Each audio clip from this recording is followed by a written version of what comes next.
Should be streaming now. Okay, cool. Kill. Everything's up and good. Time to start the stream. Hello, everybody. Welcome back to the Mulch Patch. And finally, welcome back to West of Loathing. I'm sorry, I know it's been a while. But we're gonna get back into the life of Fitzgibbon Tarcock. I don't remember at all what we were doing.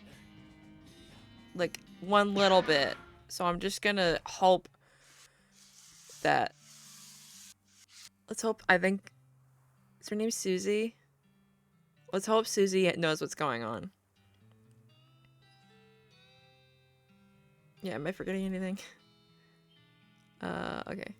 You can't think of anything. Pretty close to Frisco now. Might as well... No, okay. There's other stuff I gotta do. I don't remember anything. Oh, jeez.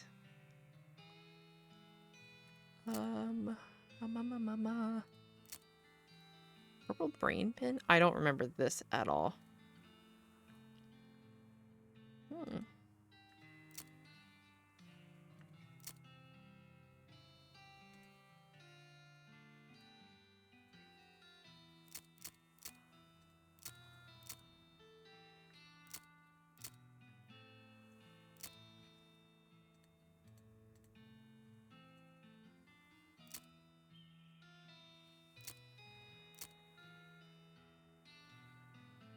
What do I have now? Is it this? Yeah.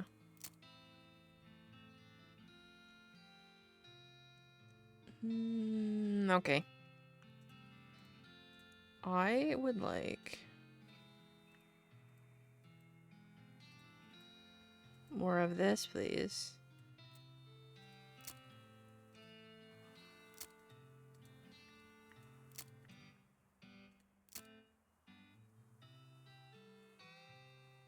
Okay. I don't remember if I talked to Roy. Howdy, Fitzgibbons. Thanks again for helping me get back all my jelly beans. Don't mention it. Okay, so I did. Can I buy your jelly bean?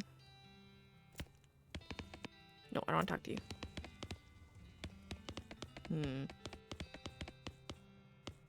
Can I not steal your shit? It's right here in the open. It's also facing the wrong way. You have it facing the wall like a weirdo. Like a weirdie. Okay, what the hell do we have going on? You just wander a bit, see what happens. You come across a deserted campsite. There are signs of a struggle, but the only intact object is a crate with military stencils on it. You think they're military, at least. It's hard to tell with all the mushrooms. Oh yeah, the crate is also, like, covered with mushrooms. I kind of buried the lead there. It looks pretty flimsy, but you're not 100% sure you want to touch it. I'm gonna open it with a crowbar. You pry the lid off the crate, being careful to avoid the mushrooms, just in case, and grab the supplies inside. Ooh, keep looting. Ooh, I got so much good stuff. Key. I guess we go to Frisco? A large man with a large hammer interrupts your journey by leaping out from behind a rock and shouting, "You damn ghost won't get me, I'll hammer you back into the grave where you belong." Well, that's a new one. Oh no, he won't. I ain't cowering away from him. Oh, I can't outfox him though. Damn it, that's what I should have checked. I should have checked my stats. See if I had any. Oh. Oh, I'm accidentally cowered when I meant to hit him. No! Your groveling is insufficient to prevent a thorough hammering. Ouch. Susie ties you into your saddle so you can make it the rest of the way to where you're headed. Damn it! I hit the wrong button. What's up, Susie? Hey there, Susie. Howdy. Guess I just get used to checking this map once in a while. No ranches nearby? No, not that I know about. There's a custard stand. Well, okay then. You discovered a new map location, the last custard stand. Am I forgetting about anything? Okay. Cool. I didn't mean to cower. You don't gotta call me a coward. That's mean. What's going on, Smee? This fancy pants calls himself the Emperor, and he won't let us build our tracks up to the station. Can you see if you can talk some sense into him? I'm on it. Can I go by him? I can. Okay, bye.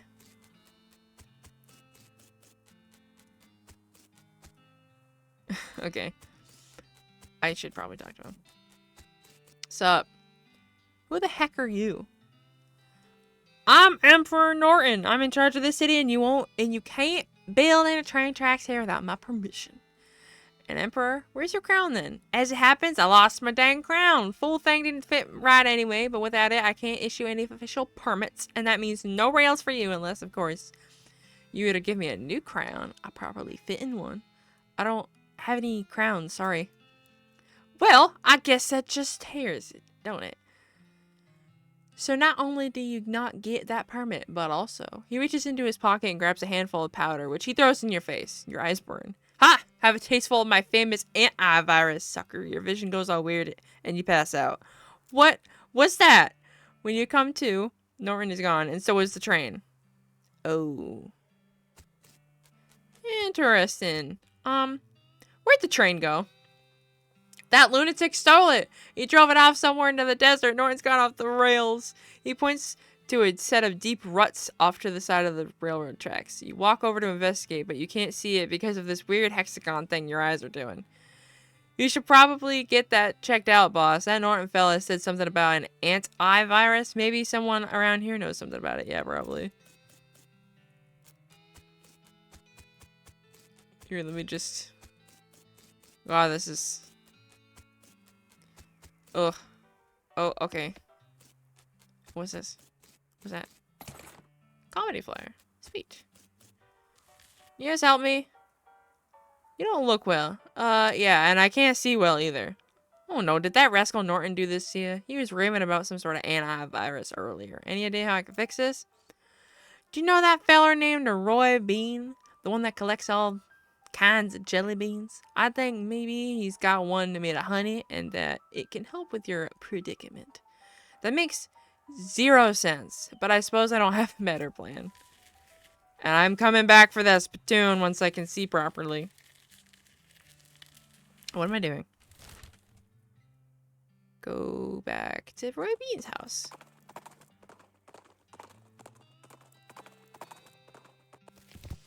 Oh, Roy, I've come for your bean. Howdy, Fitzgibbon, say skin. Oh, okay. He's just saying the same thing. Here we go. There's a single yellow jelly bean in this case with a sign that says Paraguayan murder bee honey jelly bean.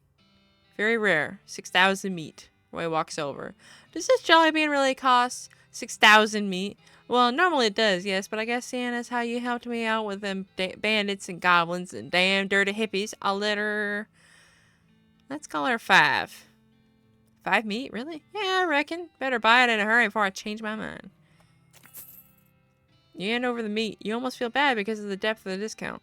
I got a honey jelly bean. Eat it, please. You eat the jelly bean and your vision immediately clears. Modern medicine is really amazing. Okay, now before I forget.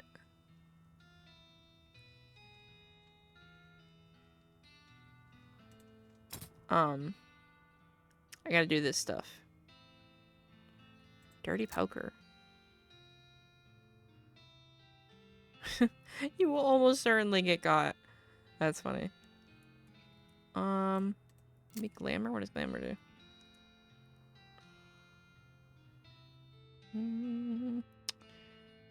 Sure.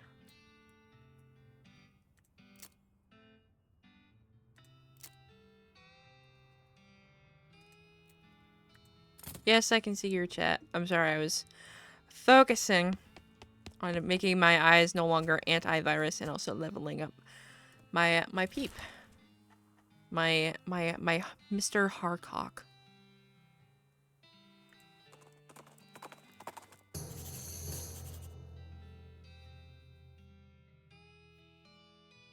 I don't really know.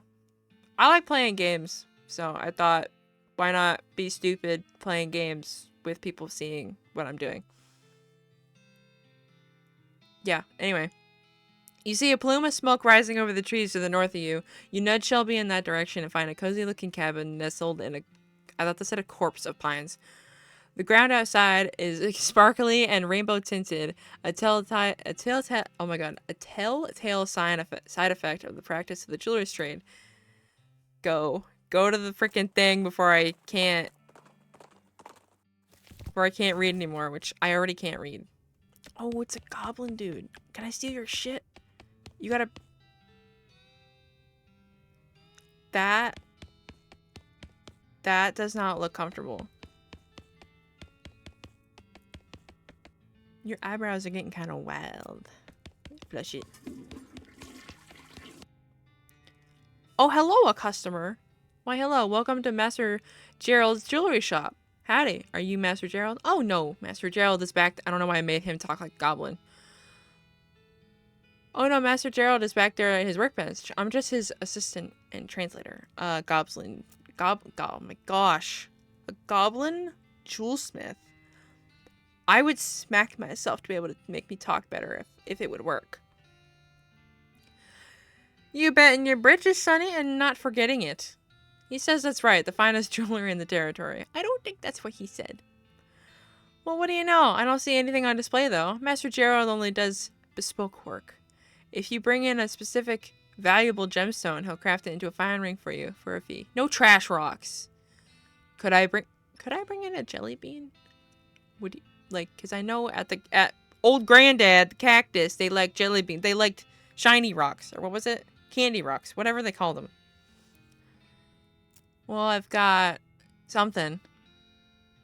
Bah, all of trash and garbage being. Master Gerald apologizes, but there's nothing he can work with. Okay, cool. Well, this was a big ol' waste of time then. Come on, Shelby. Okay, let's go to the last custard stand. A gurgling hiss draws you attention to a nearby skeleton. Honestly, just the fact that there was a skeleton here should have been enough to draw your attention, but I guess you're getting used to them. This one is wearing rusted antique... I don't know how to say that. I'm not even gonna try. Armor, caked with mud and rotted seaweed, and waving a waterlogged old blunderbuss at you. Okay, I'm gonna press 1 this time. I'm not surrendering. Never surrender. Oh my god, I forgot I have so much shit available to me.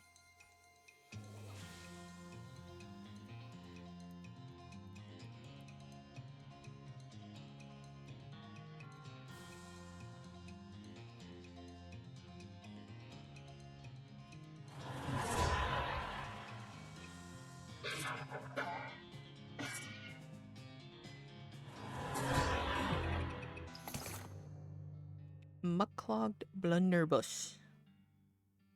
Ooh, interesting. I don't know if that's better than the one I have. Fine custard. Hi. Well, howdy there. Welcome to the last custard stand. I'm Custard Man Stan, and I make custard like only Custard Man Stan can. Care to try some? It's time for me to blow this custard. No. Tell me about your custard stand, Custard Man Stan. Not much to tell, just a plain honest custard stand. Selling plain honest custard.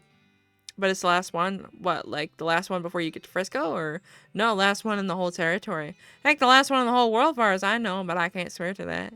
Are you sure it isn't the first? Yep, because the first one was also mine. It was further up north. Whole dang operation was ate by wasps, stand and all. Give me some sweet custards. Well, dang. I'm gonna buy that. Because why not? I have all the money in the dang world. Wait, why do I have a book? Oh, I think that's just... Oh, I forgot about my fudge! I gotta eat my fudge! Can I eat... Do I have room for my fudge? No, not that. Do I have room for my fudge?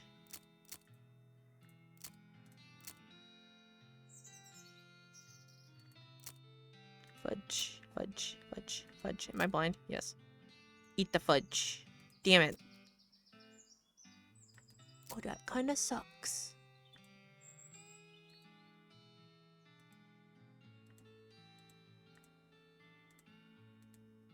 Surgical gin. Ew. Gross. Ooh. Ooh, I like that one. Ooh, yeah. That's good. That's also good. That's also really good. I mean that. Or drinking, whatever. I'm consuming it in one way or the other, whether it be through my mouth hole or through an enema. Just get it in me. Don't take that out of context.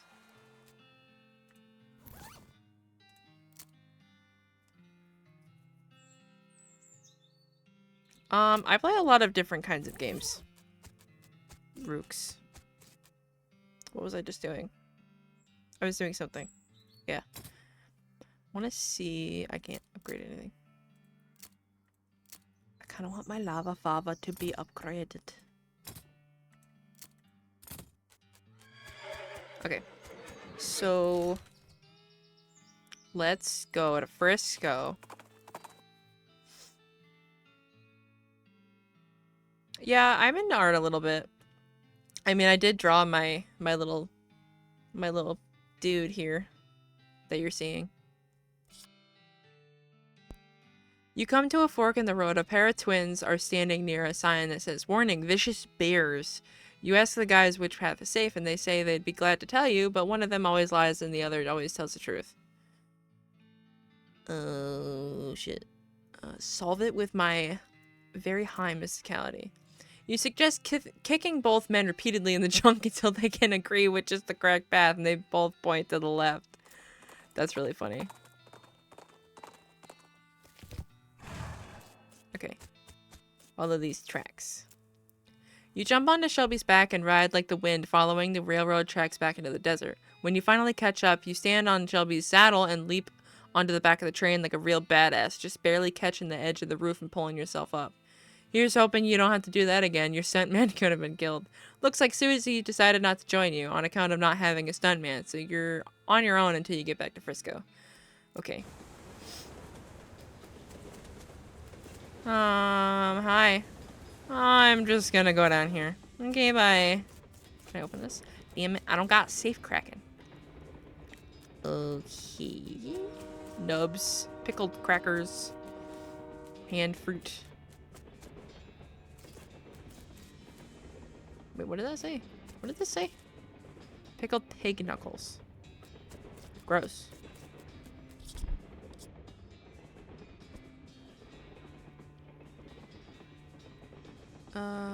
Okay, cool. So I gotta go up and kind of give him a little smack, I think. A little smack. Oh, I forgot about frickin' what's his face.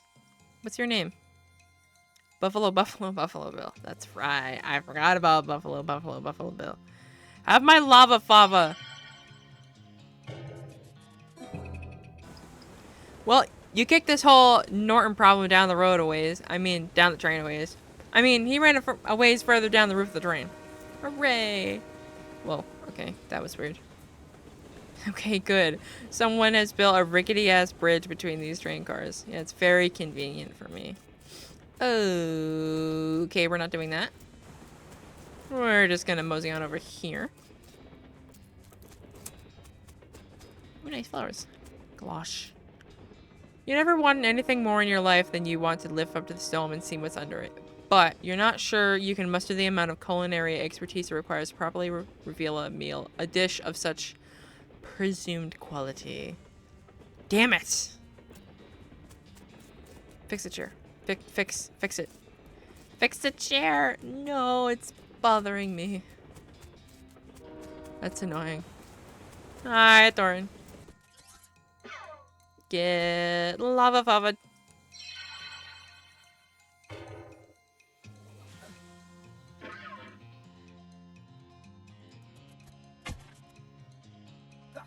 Mental birds? You just like wooed me with birds. Norton went flying off the side of the train. No way he'll make a dramatic recovery from that event. You should head up to the cab and see if you can find some way to steer this thing back to Frisco. Gee. Oh, don't tell me to do stuff. The note says, I've hidden the key to the forward passenger car in my luggage. I'm not going to read it like that. I'm not going to scream. To make it easier for me to murder everyone in the sleeper car. Sincerely, the train murderer. P.S. Come to the roof of the sleeper car in the next 55 minutes if you want a murdering. Crazy. No, I didn't want to read it again. I want to go back on the side of the train. Oh. I'm just going to kill you. You get lava falling. It's more fun. No, I murdered the murderer. I would say, now that I've murdered the murderer, there is one less murderer in the world, but there's actually the exact same amount. You put an end to the train murderer's reign of murder. You rifle through his pockets, they're empty except for his luggage tag. Turns out his number tag is 3. Cool. Can I go this way?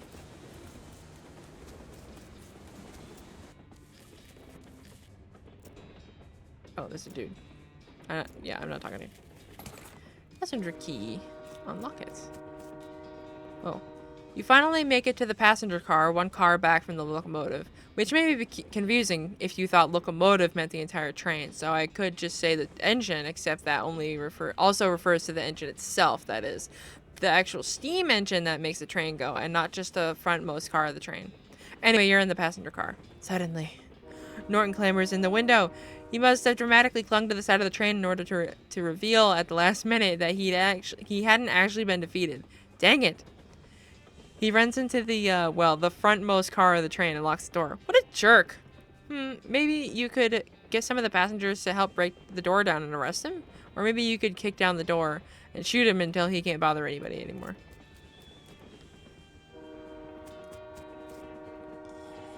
This guy's totally franticking, which is a word I just made up that means ranting in a frantic panic. Everyone else is ignoring him as hard as they can.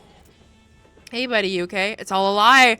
We're never gonna get to Frisco. Frisco probably doesn't even exist. They've been testing to see how long we could survive on complimentary peanuts and bottled water, and now they're driving us out into the desert to some kind of government camp. They're gonna use our organs to fuel alien flying machines.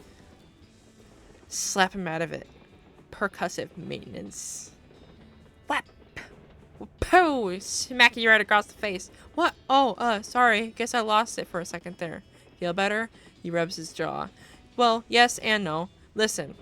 We're gonna get to Frisco, but first, we've got to bust into the locomotive up front and arrest the crazy guy. I need some volunteers. Okay, I'm in. If I have to sit here doing nothing much longer, I'll probably flip out again. Cool. Okay, what's up? This professorial-looking guy is frowning at the sheet of paper and occasionally scribbling on it with a pen and then erasing what he just wrote. Excuse me, can you help me with something? Sorry, I'm busy. Ask my wife or my daughter, cause knows she could do with something to keep her occupied. What are you working on? It's quite academic. I'm sure you wouldn't understand. Try me. Ugh, if you must know, I'm a scholar of foreign antiquities. I'm attempting to resolve this ancient conundrum from the Far East. He shows you a sheet of paper covered with little boxes, some of which have numbers in them. You know, the shame part is I feel like I'm really good at Sudoku, and I can't actually do it. So, that kind of sucks. Excuse me, ma'am. Whatever it is, I want no part of it. I keep myself to myself, and I have no desire to get involved. Thank you very much. Come on, this is important. A crazy guy stole the train, and I need help arresting him, or you'll never get to Frisco. I'm sure everything will sort itself out in the end. In the meantime, I have plenty of wool. God, I'm not leveled up enough to be able to talk to you guys. This little girl is peering out the window of the train, clearly bored out of her mind. Hi there. Busy? No. All of my toys and friends are in our luggage and it's boring and I hate it. Do you want to help me out with something really important? Like what? Well, a bad guy took over the engine car and I need some people to help me break down the door and arrest him. What? Mister, I'm just a little girl. Hey now, that's not a good attitude. Don't ever let anyone tell you that you can't do something just because you're a girl. But, oh yeah. We'll bust that crook's face in. That's the spirit, but you gotta pay me in advance. Jeez, you're learning a little too fast. Alright, what do you want? I like stuffed animals. Okay. This lady is flipping through a book titled Birds of the Western Territory. Since most of the place is desert, it isn't a very long book.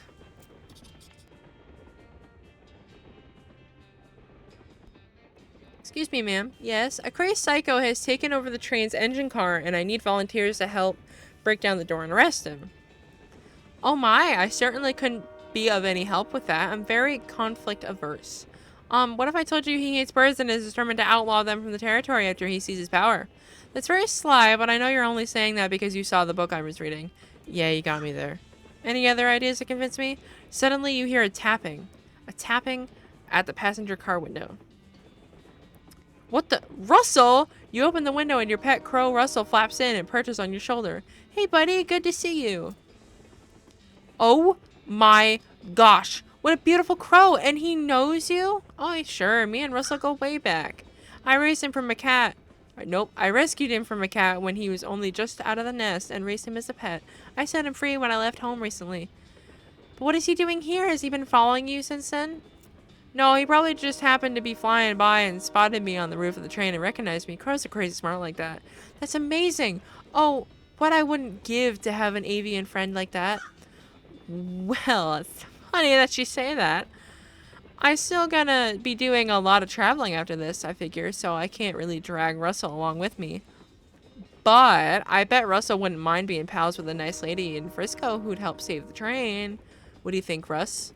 Aw, shit. Damn it. I pressed the continue button. Okay, well, she accepted to take care of Russell while I was gone. This overweight man in a three-piece suit and bowler hat is probably a banker or something. His eyes are closed and his posture is relaxed, but the clench of his jaw betrays his aggravation. Hi, excuse me. Harumph. Yes, what is it? A crazy jerk calling himself Emperor Norton has hijacked the train, and I need volunteers to help me bust down the door and arrest him. I see. And will you help me? No, I'd rather not. That sounds quite strenuous, perhaps even dangerous. Come on, please. No, I don't think so. I'm quite comfortable here and I prefer to avoid dress. Pretty please. Again, no, I'm supposed to avoid things that might raise my blood pressure. Pretty please with sugar on top. Sugar is one of those things. Pretty please with gravy on top. Gravy is another. Look, please just leave me alone. Please, please, please, please, please, please, please. Yeah. Please, please, please. I'll stop asking you if you say yes. No, damn it. Alright, fine. I'll out. Just leave me alone. Thanks. I love my repetitive annoyingness.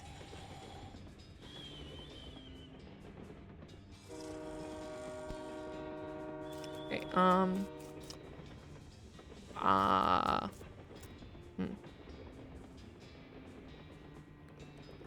You pound on the door to the locomotive or engine car or cab or whatever. Open up, Norton. No. Alright, then I'm coming in. Oh yeah? You and what army? You know what? I kind of want to fight him on my own with Buffalo Bill. You know what? Fuck it. You're not so tough.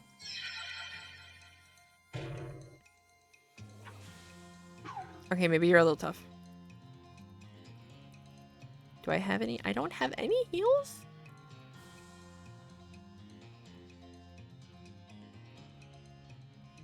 Well, that's a bit of a problem.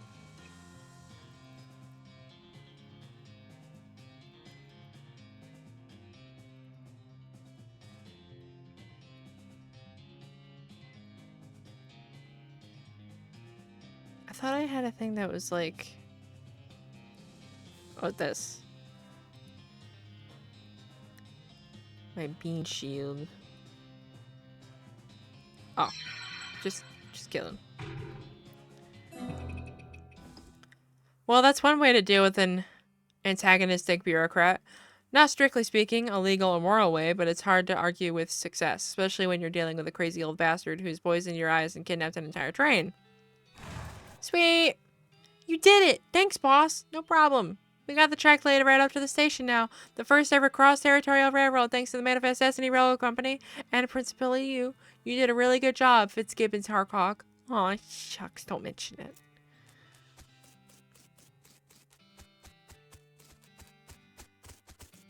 Can I go in here? No. No. I want to go in the Cluncies. Well, I'll be a new face. I'm Cluncy. Make yourselves at home. Thanks. I'm Fitzgibbons Harcock. New to town? I've been helping Manifest Destiny get the rail tracks laid. It was a tough job, but we finally got here. Sounds like you could use a drink. Cluncy, I sure could. Like, hand on the shoulder. I sure could. What's with the huge brawl you got going on over there? Oh, them fellas are always blowing off steam. I just let them go ahead and get their aggressions out, so long as they keep over there away from what furniture I've got left. I see. What can you tell me about Frisco? Oh, it's a fine town. Fellow named Samson Frisco founded it way back when the mines first opened out this way and everyone caught the fever. Mina fever? Yep, the kind you get from breathing too much dirt. Frisco is a doctor, you see? Oh, gotcha. What have you got? Ooh, a new Amsterdam, a new instead of an old-fashioned, it's a new-fashioned.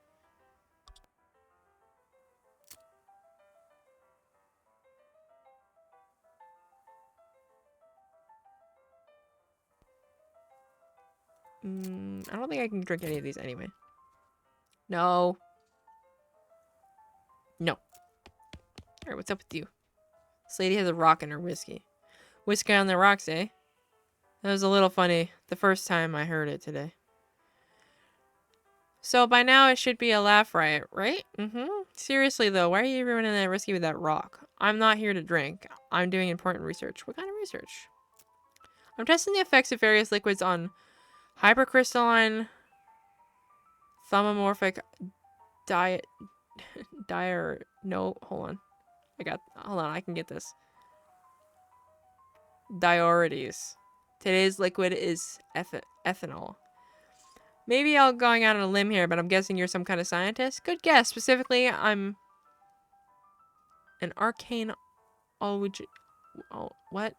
Arcaneogeologist. Arcano? Magical rocks? Hey, not bad. You got it in one. Dr. Josie Morton, at your service. Wait. Yeah. Hold on. Hi, I'm Fitzgibbons Harcock. My second guess was gonna be buttholes, but rocks don't have those. What? What are you talking about, buttholes? No, typically no. Morton, huh? Any relation to the Emperor guy? Who? There was a weirdo outside calling him Emperor Norton. Are you asking me if I'm related to someone because our last names rhyme? Well, not anymore. Have you met the professor? The guy researching El Vibrato? Out by Gustavin Gulch? That's him. His work is really intriguing, but our fields of study don't overlap as much as you'd expect. No? I'd have thought El Vibrato would be right up your alley. There's all kinds of magical rocks and that stuff. Yeah, but those rocks were heavily modified by the El Vibratians. My interest is in magical rocks in their naturally occurring state. I see. How's your whiskey experiment going? Not great, but to be honest, I wasn't expecting much. This test should really be done with pure ethanol, but it's too hard to get that out here, so I'm trying whiskey just for the heck of it. But the impurities in it would screw up my findings even if I had any. Well, that's a shame. Hey, your rock just turned blue. Oh, that's unrelated. Hypercrystalline, that thing, turns blue every 23 minutes. Okay. I have a colleague who patented a design for a watch based on that property, but a 23-minute watch isn't very helpful. Plus, you know, the whole cancer thing. Cancer? Yeah, did you think I wasn't drinking this because of the flavor? It's because I don't want a tumor that can yell its own name. Do you need any help with your rock cancer? Sure, I can always use more samples. If you find any interesting rocks, bring it to my house. Dr. Morton's house. What counts as interesting? I haven't seen any rocks that turn blue. Oh, just anything a rock doesn't ordinarily do. Moving around on its own, defying gravity, displaying rudimentary intelligence. What about a rock that plays banjo? Have you seen a rock that plays the banjo? Oh no, I was just what-ifing. Jeez Louise, don't get my hopes up like that. Well, I'll swing by if I find any interesting rocks. Oh, thanks. Hope to see you soon. She pays her tab, fishes the rock out of the whiskey, and leaves. You decide there's no sense in throwing the bathwater out with the baby, and you pocket the whiskey. Whiskey without the rocks. Damn, that's actually pretty good. Okay. Oh, let's do this. Oh boy, another spittoon, let's go. What's with the excitement? I've given up. This is the last Splatoon in the game, and I'm not going to try and convince you to not be the most disgusting person on Earth anymore. Let's go. Let's do this. Yes, search that filthy Splatoon. You kneel down on the floor and throw your arms around the Splatoon, giving the greasy brass bucket a great big hug. How about a kiss? Would you like to kiss it? You know it, baby. You buck her up and give the Splatoon a great big kiss right on the rim. Is there tongue involved? Well, I'll leave that up to you, but even without it, it tastes like a burning horse. I love it. I know you do, friend, and if it were legal in this country, I'd let you marry that Splatoon and have a beautiful romantic honeymoon night with it, but unfortunately, you're gonna have to settle for wearing it as a hat. Yes, please. You flip that beautiful brass bucket over and slap it onto your head, drenching yourself in hot brown tobacco spit. It washes down over your face and hair like a sewage waterfall, soaking your clothes, running down your collar, and slithering into your underwear and filling your boots. I can't even force myself to describe it any more detail than that. You're the world's foulest human being. Congratulations. Hooray! Wait, hold on. Hold on. My spittoon hat. It's not. Wait, is it better? It's a little better. I'm just, you know what? We're going spittoon hat. Nice. It's a real Frisco fracas.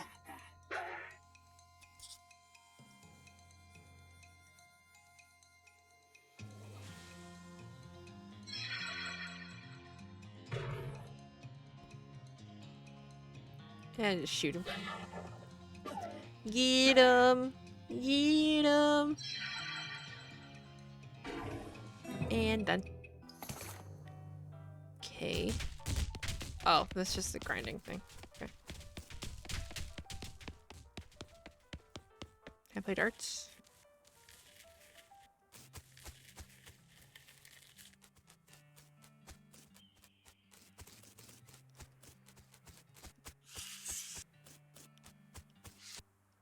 Looks like somebody on that train got a job as a projectionist. Would you like to watch this movie? It's free because movies have only recently been invented and nobody has figured out that they can charge for them yet. Note, doing this will not change anything about the world or your character or the cutscene is over you. Okay. Yeah, let's see. Some folks say endings don't matter.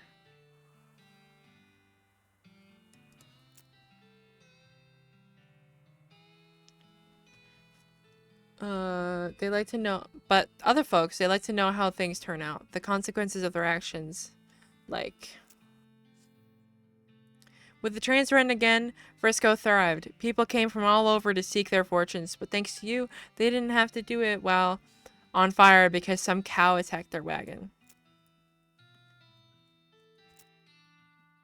With the railroad completed and Norton ousted, Smee found himself out of a job, but in of an opportunity. After being elected mayor, he managed the growth and infrastructure of Frisco with compassion and pragmatism. In 1944, Frisco was named Most Reasonable City by the Tuesday Evening Post. The idea of city life didn't appeal to Susie much. After you and she parted ways, she moved down the peninsula a ways and settled a Cowsbane farm, still fighting the good fight in her way.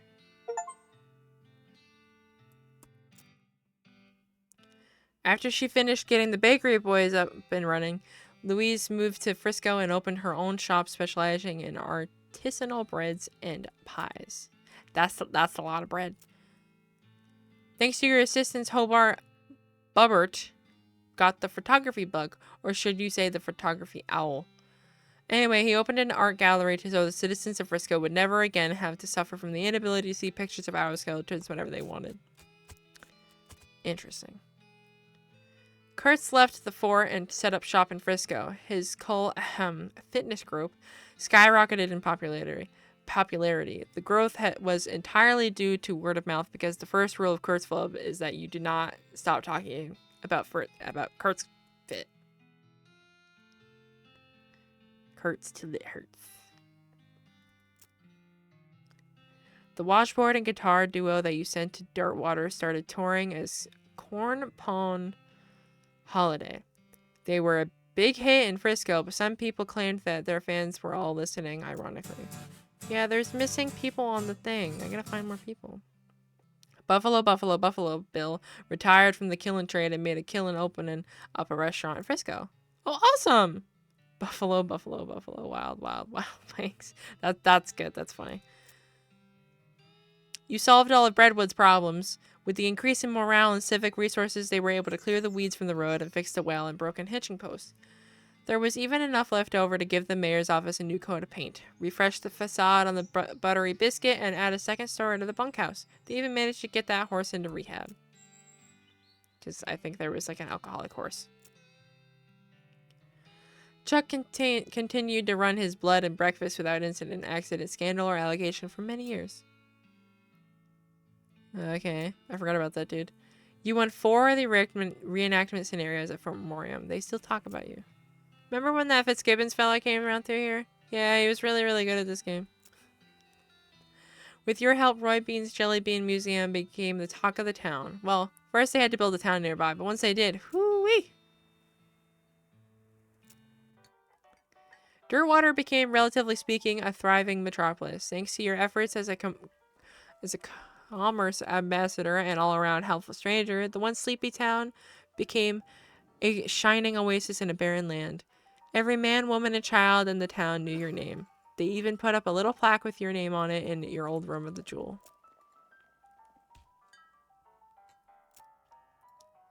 As for you, after your adventure, you settled in Frisco and bought a very long, very narrow house. You filled it with souvenirs of your exploits and started an antique hat rack collection. When you left home, you told Rufus you wanted adventure and excitement. You visited 60 places on your journey. You're a real gallivanter. Is that a word? Sure it is. You globe-trotting gallivanter, you. Look at all my things. Oh, shit. Oh, Jesus. In 1906, all the remaining cows in the West were simultaneously activated by some kind of signal from hell. They thundered east, forming a gigantic, single-minded herd. Led by the infernal sadist Duke Bovicus, the cow army thundered east toward Dirtwater. Fortunately, a gang of rodeo clowns slept in at the last minute and slaughtered the herd just before it reached Dirtwater. Unfortunately, all of the townsfolk of Dirtwater had a hard time sleeping for pretty much the rest of their lives. Seriously, it was a grisly sight. 420 years later, deep beneath the ground, ancient machines silently stopped doing the things they were built to do. It's probably fine. You and everyone you know are dead by then, and most of humanity has moved to space. Still, though, it's a shame about the planet. There were some cool bars there.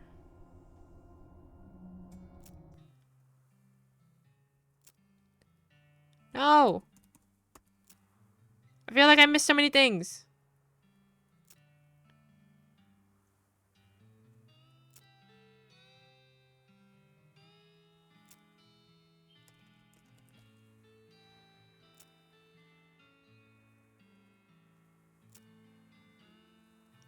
No. Not the end. Not the end. I'm definitely missing, like, a decent amount of stuff.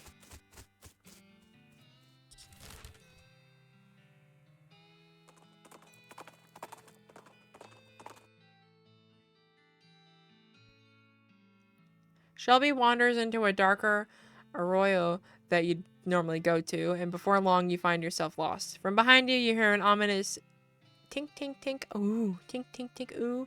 You turn around to see the ghost of a miner apparently frustrated that his ghostly pick can no longer find a purchase and eager to take it out on you. Fight him. Lava Fava the ghost miner. I got a bit of ectoplasm. Sweet.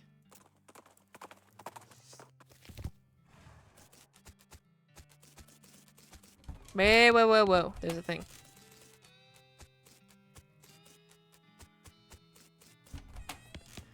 Hey there. Hi there, Dr. Morin. Oh, hi, Fitzgibbons. Did you find any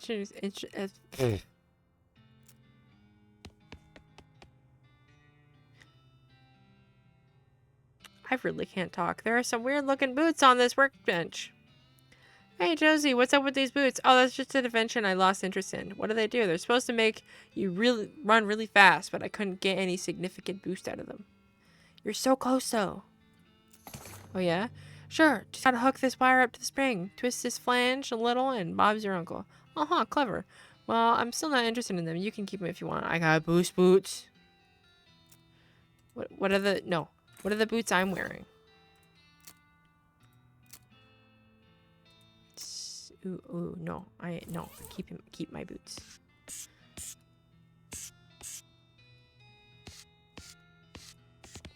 Wait, what?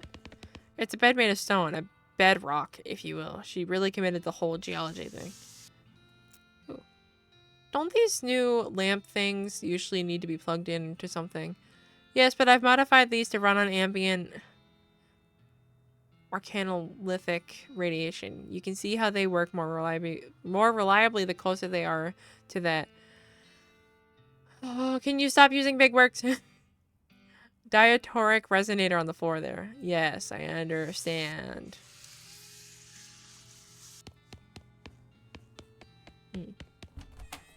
Wait.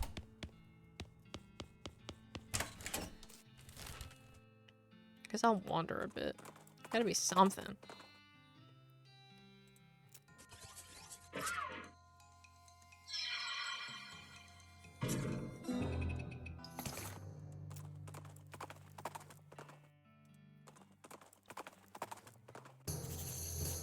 Investigate, yes. Ew. Oh, I forgot I got mind-splaining. This dryer is caked in dirt. Wash it and dry it. That's really funny.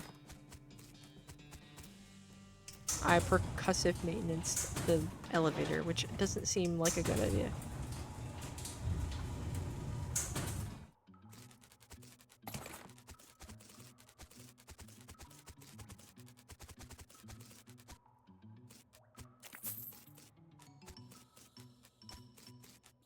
I thought I had a pickaxe.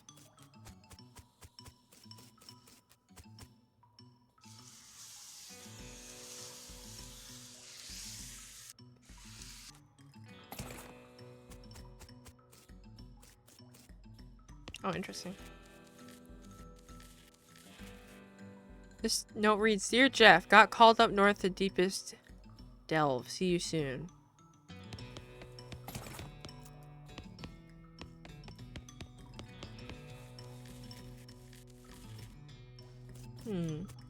I really thought I had a pickaxe.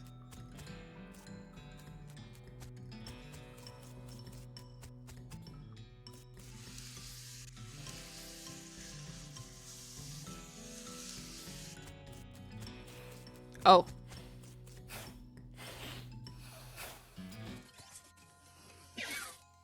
Okay.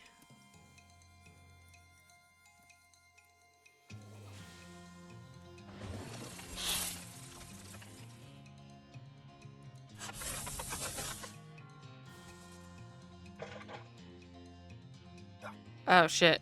Don't hit me. Oh, no.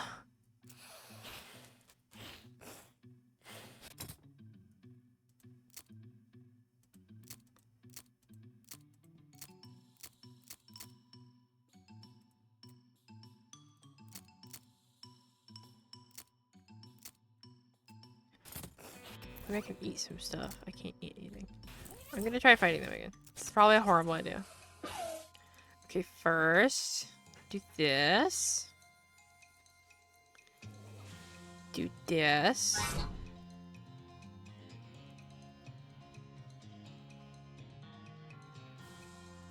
Do that, I guess. I think that might help.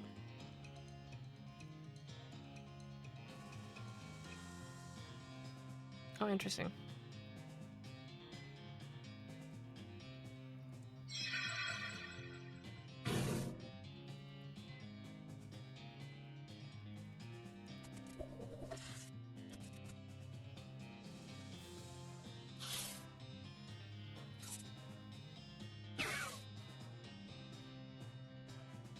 Ghost stampede. Oh, well, thank you for nothing.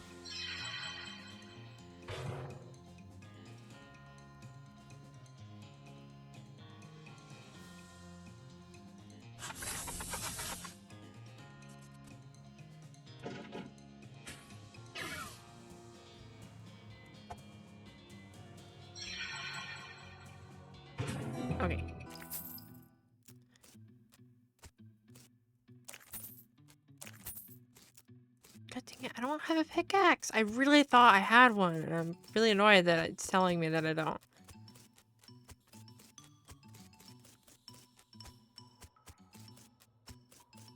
I can't do anything here.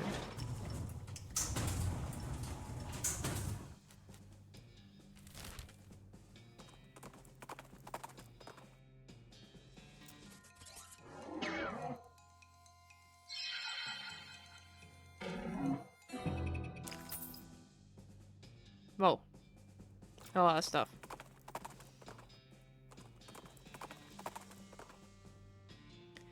Cross paths with Ponder and Sally again. Sweet. Do you have a pickaxe?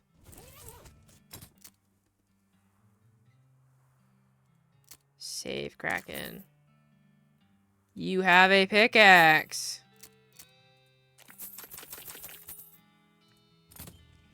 Thanks, Ponder and Sally. Go back to the mine.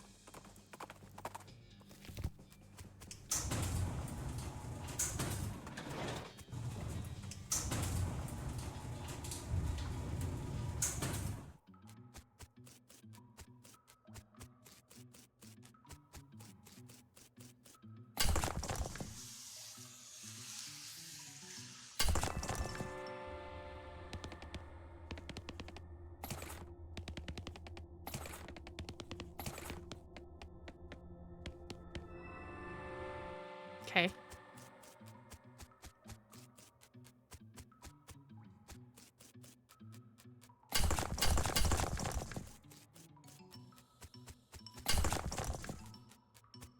Got so much meat.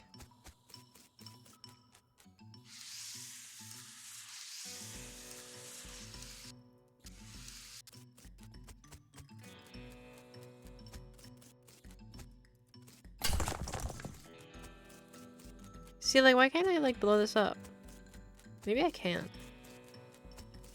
Maybe I'm just being dumb. No, because there's no cart at all. I think that's really it.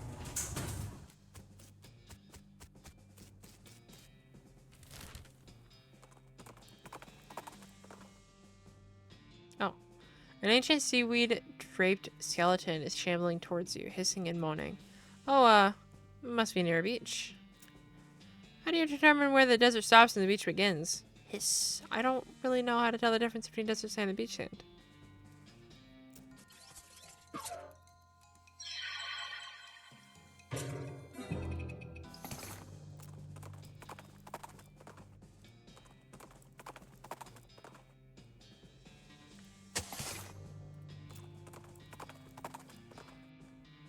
Okay, you know what? Maybe I can ask her.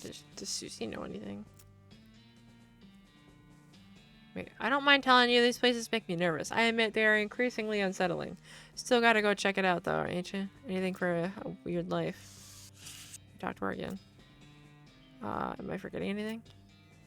Susie reminds you that about the geologist you met in Frisco and how you tell her you'd bring her any. Yeah.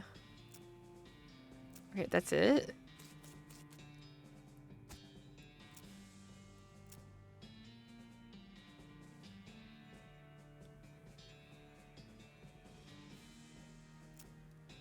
That's it? Oh. You see familiar outline of an army fort and zag Shelby towards it to investigate.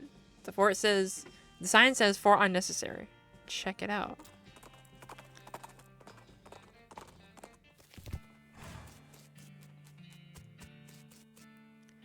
Ah, a harried-looking young woman in a military outfit darts in front of the door as you enter. Oh no, I can't be having any more misfits in this jerkwad ward. You can either swear to me that you're halfway competent, heck, even a quarter, and that you'll help me sort out this crew of no-hopers, or you can turn right back around and march double time. Sure, I'll help you. Alright, I'm gonna hold you to that promise. Come in. I'm Captain Harriet Davenport. My name's Fitzgibbons Harcock. What's the problem? Cap. Problems. Welcome to Camp Foo Bar, where all the Well, the army's idiots and rejects are sent so they're out of the way. I have had it up to my eyeballs trying to run this place. Please help these morons figure out their malfunctions so they can muster out of here and leave me in peace. Can you give me some details? Oh gosh. You'll need to talk to them individually for more information, but the brief is we've got a scout who's blind as a bat, a cook who can't figure out how to make corned beef hash on toast, a guy who can't load and fire a cannon without it blowing up or maybe shooting backwards, a guy who somehow, and I can't for the life of me figure it out how, is too bow-legged to ride a horse, and a kid who was sent here because he can't figure out how to tie a bow tie. Oh, and just to put the icing on the cake, we have infinite goblins living in our storage shed. Wow, okay, I begin to see the scope of your complaint. Pal, you are not just whistling Dixie. So, what do you do to get sent here? You can hear her teeth grinding as she growls at you. Do not ask. Okay, well, I'll just have a look around then. Okay, bye. Howdy. Hey, what's wrong?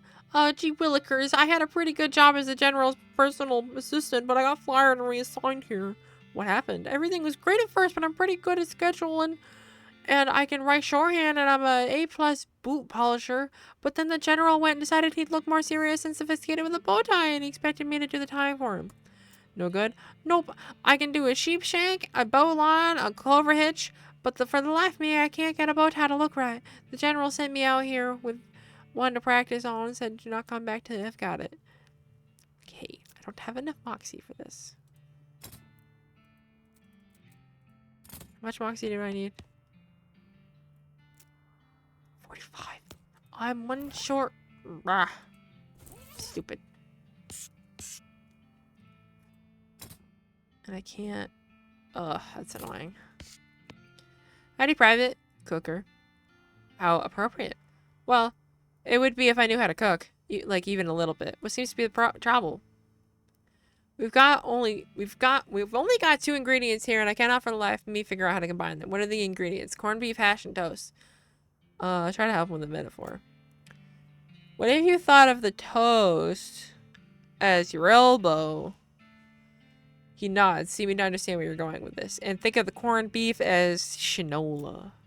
So I should put the corned beef hash under... No, next to... No, I'm sorry, I don't get it. Okay, sure. Shoe. Shinola. Oh, of course, I put the corned beef on the toast, just like shinola on a shoe. I get it now. Thank you. All in a day's work. You know what? If it makes sense to him, good for him. Okay. How do they call me Private Bowlegs? I can see why. You seem uncomfortable. You ain't kidding. Look at my legs. They've been so far out. I can hardly touch both these at once. Walking hurts like a Dickens. Like a Dickens. Just a singular one. The captain said it keeps from riding a horse. Yep, the too wide. Horse slips right up between them. Huh. I think I could ride a mule, though. What with them being a tad lower to the ground. Where would you get a mule? There's a place up north that rents them out, but I can't get out there myself, so I need someone out to go set up the contract on my behalf and have them send one to me. Alamo rent a mule. Alright, I'll check it out. Howdy, what's the haps? I'm supposed to be a cannoneer, but I'm terrible at loading cannons. They always explode, except not the way they're supposed to explode, or else they don't explode at all. Huh. The only time I ever got one to fire it, the cannonball knocked my sergeant's hat off and he was standing behind me. I still can't figure out how that happened. So they assigned me to this loser squad and said I can't report back for a proper duty until I figured out how to load a cannon right.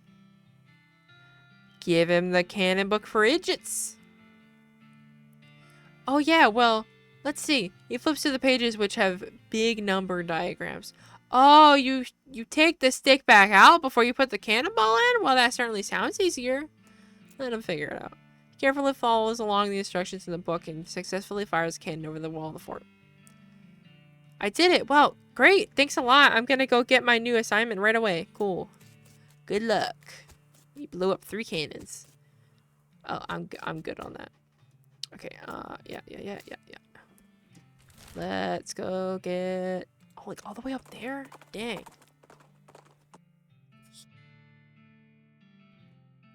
You find a makeshift grave. The wooden marker has been carved with the epitaph. Not from around here, but a real square little fella. dig it up with a shovel. Perfumed pocket square. Oh, cool.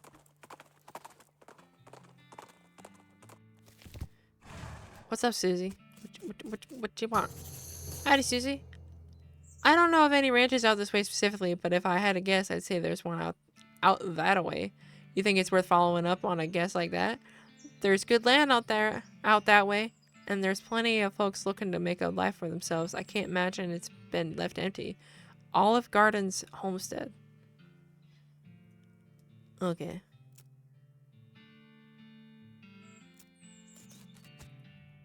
Ooh, hey. There's a horse. Looks like this is where you go to rent a mule, just judging from the sign, you know. Howdy, welcome to Alamo Rent a Mule. How can I help you? I'd like to rent a mule. Don't you have a horse?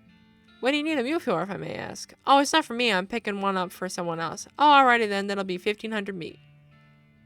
Sure. Thanks, I guess. Can you have to mule delivered?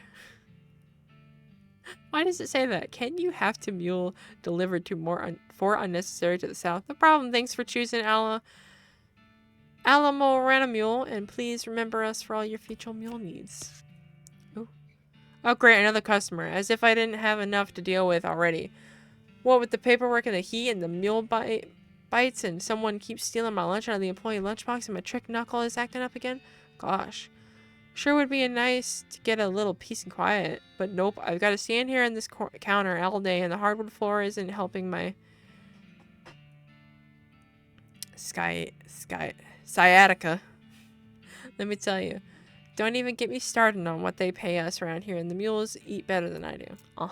And if all that wasn't bad enough, I went and dropped my daughter's birthday present down a stupid hole at a stupid mine, and will anyone go and get it for me? Haha, right. You want me to go get it for you? What, really? Did a miracle just occur? I can hardly believe it. Where did you lose it? Oh, not far from here, a place called Deepest Delve Mine. That's the thing that the cultists were talking about. I was looking to scavenge some free string to tie up the package with, and I dropped it. And of course, because it's a bracelet, it's round, so of course it rolls into a hole under some kind of stupid machine. Oh, okay, I'll go check it out. Relax. I got you, my man.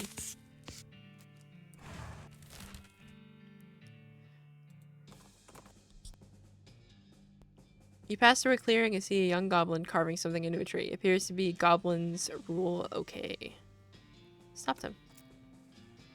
You can't let this stand. You sternly tap the goblin on the shoulder, take the knife, and correct their spelling.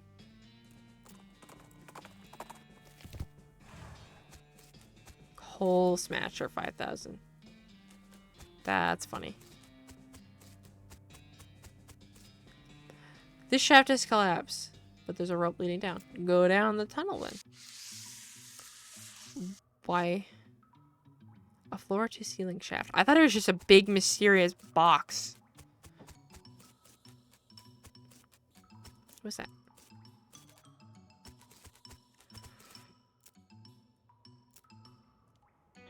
There's a lever inside to tell the elevator where to go. Modern. Go to floor 2.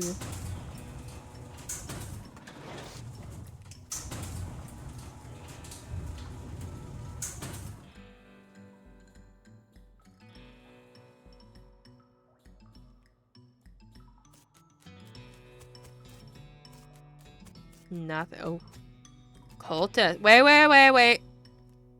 Wait. Hold up.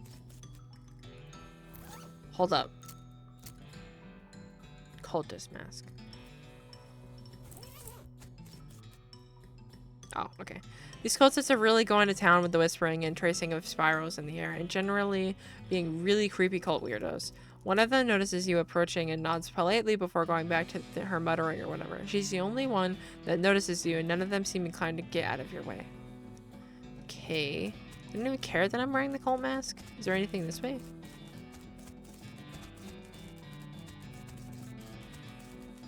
Oh, it just keeps going. Okay, well, give me my hat back.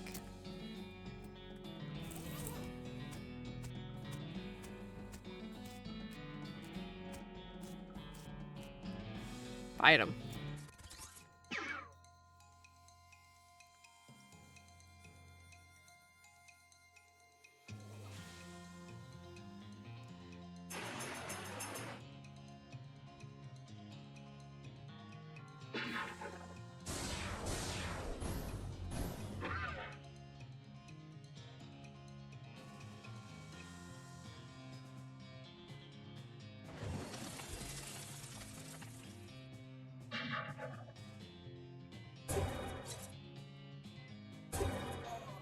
Oh, bye, Susie.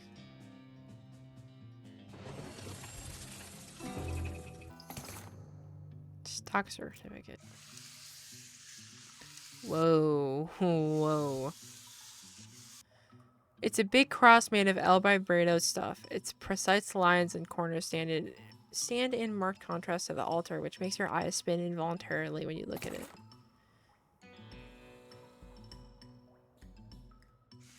Flaw significance.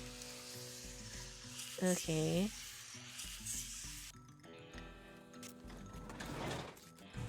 I feel like something big's about to happen.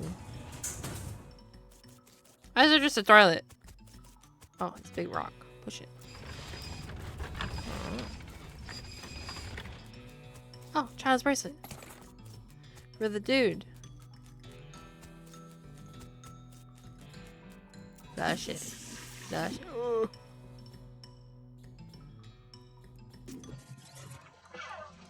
This might kill me.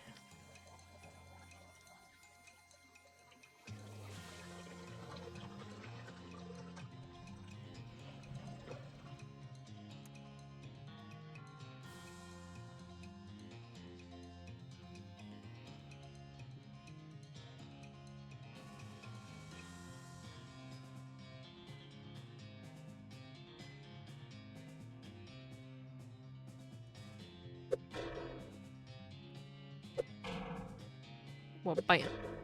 Well, bam.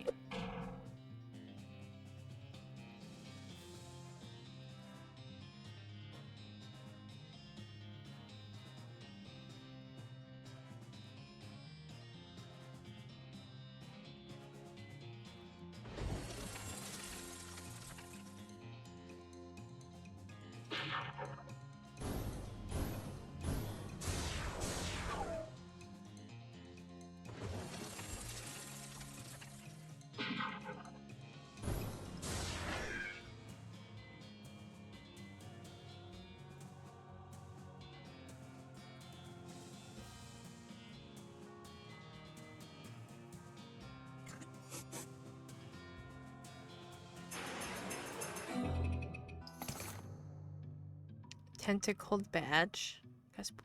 And then sarsaparilla.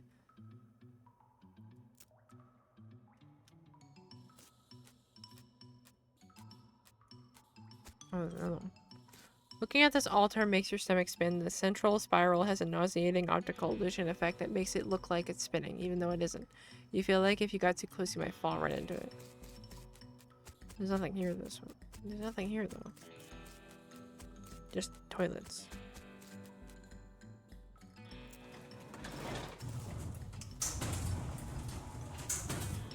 Okay, what's down here?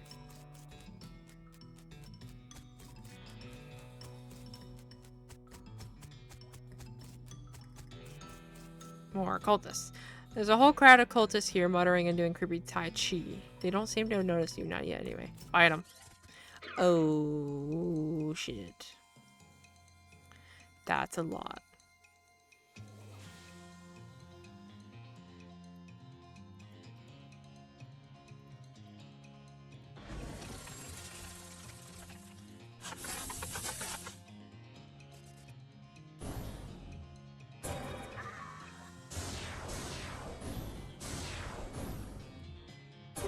Oh, that's bad. Oh, this is bad.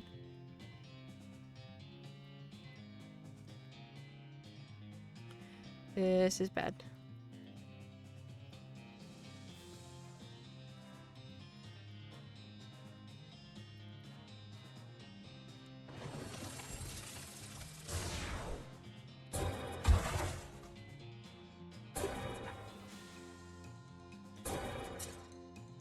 Okay, this is really bad.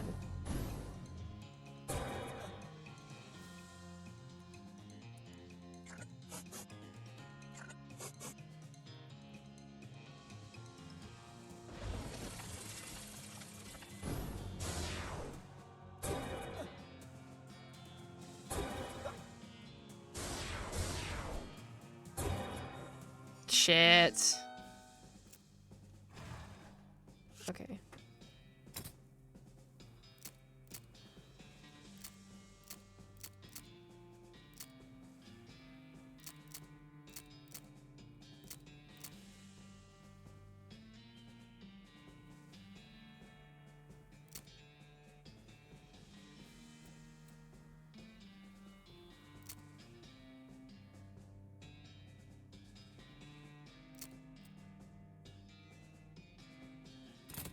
Okay, I want to do that again.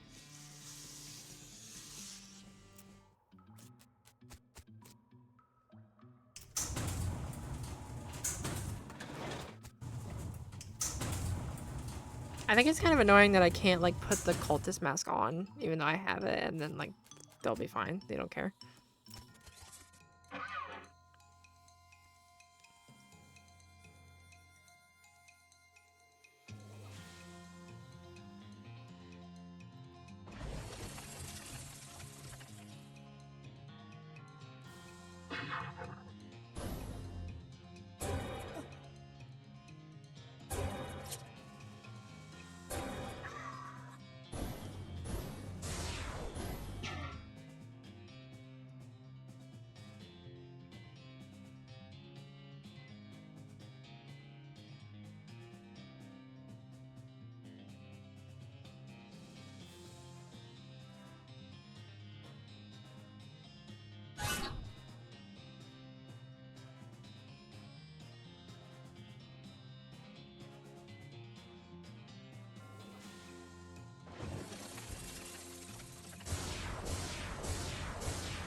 Use all my stuff, because I'm just gonna hoard them anyway.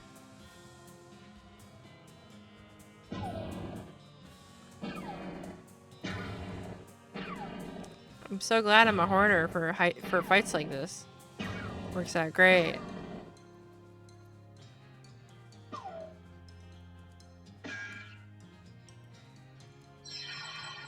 Ta-da! Welcome in.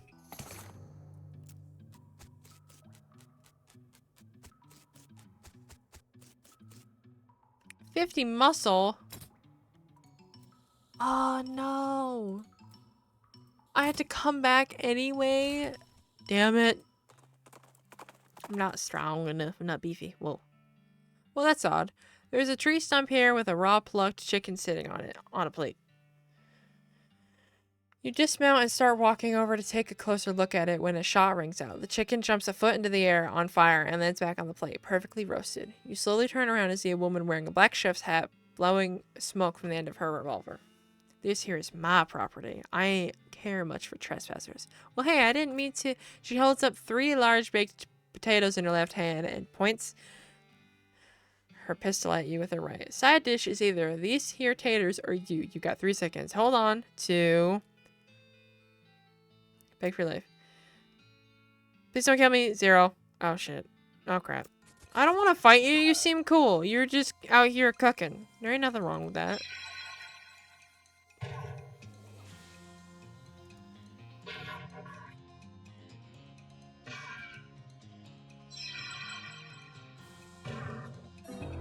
Oh, I didn't want to kill her. Cooking pistol. Ooh. Is that better than my pistol? Ooh, it kinda is. It kinda is.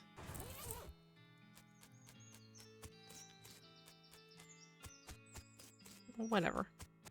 Howdy. Howdy, stranger. Name's Fitzgibbons. Howdy, Fitzgibbons. I'm Olive. Olive Garden.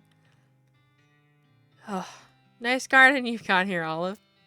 Why, thanks. Looks delicious. Oh, I don't grow 'em to eat. I just grow 'em to grow 'em. In fact, if you've got the know-how, you're welcome to harvest anything you'd like. Sure thing. Why, I'm always happy to meet another cactus aficionado. Did you know there's more than 2,000 different breeds of cactuses? All different shapes and sizes and all different colors of flowers too. Well, be. If you know what sort of cactus to look for, they'll help you survive on the desert for quite a while too. They'll collect and store a lot of drinkable water and several varieties bear edible fruit. That's fascinating. I like to think that this lady hyper fixates on cactuses. And that's even before we get into their medical uses. Did you know if you sterilize cactus spines over hot coals, you can use them for sutures? Although you have to be careful because there's a couple breeds whose spines are actually venomous. Interesting. Did you know that saguaro cactuses, those are the tall ones with the arms that you probably picture when you think about cactuses, generally live to be 160 or 170 years old? Sometimes as old as 200 years. Heck, they aren't even considered adults until they're 125. You probably think I'm silly, but I kind of think these cactuses as pets. They're like my big green prickly children. So could a jar of pickles be a jar of your children. Though a lot easier to take care of, obviously. People will probably think of me as weird, as that weird cactus lady that lives outside town, but that doesn't matter to me as long as I've got my needle babies. I don't like that you just called your cactus garden needle babies. You know, if you love cactuses so much, why don't you marry one? Fitzgibbons, you were definitely not the first person that suggested that. And I'll tell you what, I would absolutely positively marry a cactus if I could find one that wanted to marry me. Wait a second. There's a guy back in Dirtwater. His name is Cactus Bill.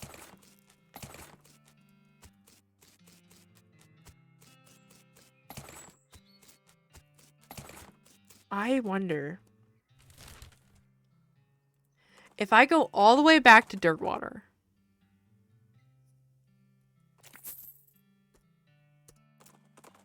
and I can ask Cactus Bill to marry her.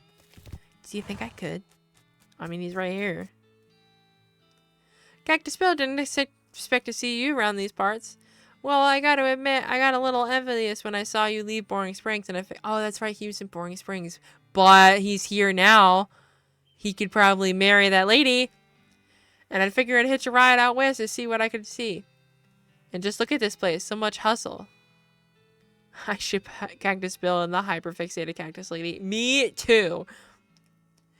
And just look at this place, so much hustle, so much bustle. There sure is a lot of both of those. Hey, nice pot. Don't look at the man's pot. That's rude. Thank you kindly. So what's new? Well, to be honest, what's new is a profound sense of longing and loneliness. I'm sorry to hear that, Bill. Well, it is what it is. I was hoping I'd run across a similarly lonely cactus lady somewhere out here, or failing that, a normal human lady looking to marry cactus. Oh my god. My dreams are coming true? No luck? Not yet. Of course, getting around is a bit of a challenge, but as cactuses live a long time, I'm sure I'll meet somebody someday. I'll keep an eye out. Talk to him again. I found just the girl for you, Bill. Do you mean it? I sure do. She's a cactus-loving lady named Olive Garden, and she's a real peach. You give Cactus Bill directions out to Olive's ranch, and he hitches a ride on the very next past the stagecoach. Can I go back? And will he? Where is it? It's up here. I really hope he's there. I'm sure he is, but that'd be very funny.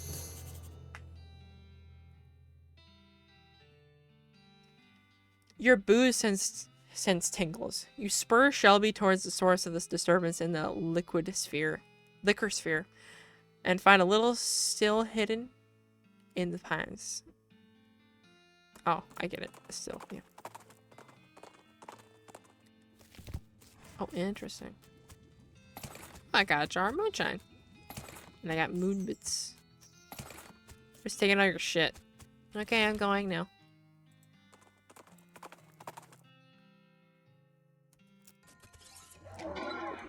An ice ungolith. I don't like that.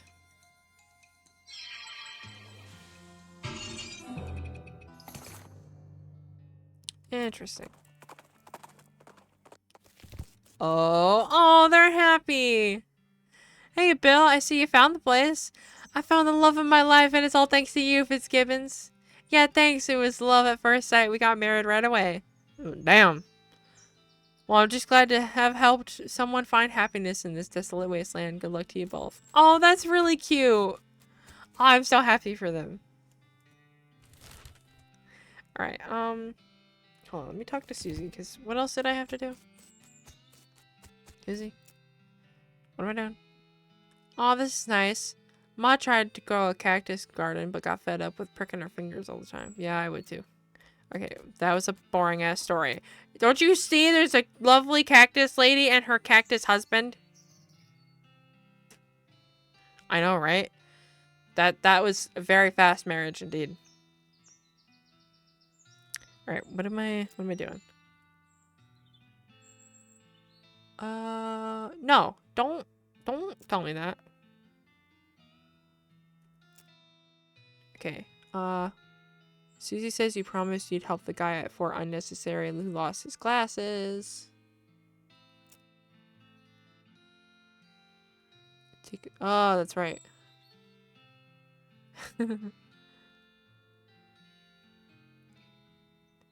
It's for another suggestion. Oh my god. Okay. So let's go to here. Let's give the guy back. Oh. No thanks. Let's give the guy the bracelet for his daughter. How's it going? All pretty typical, by which I mean horrible. My shins are acting up and my eyebrows are on the fritz, and you wouldn't believe the amount of paperwork I've got to do. But of course, the pencil sharpener is broken, so I have to sharpen my pencil by hand with a nail file, and a scorpion got in my coffee and drank half of it. Did you find my daughter's bracelet yet? This guy is just going through the motions, man. Yes, I found it. Wow, thanks a bundle. It's a real tragedy that there are so few selfless and kind-hearted people like you in the world willing to do a hugely dangerous favor for a total stranger without any expectation of reward. Yeah. Sure. And now we go for unnecessary.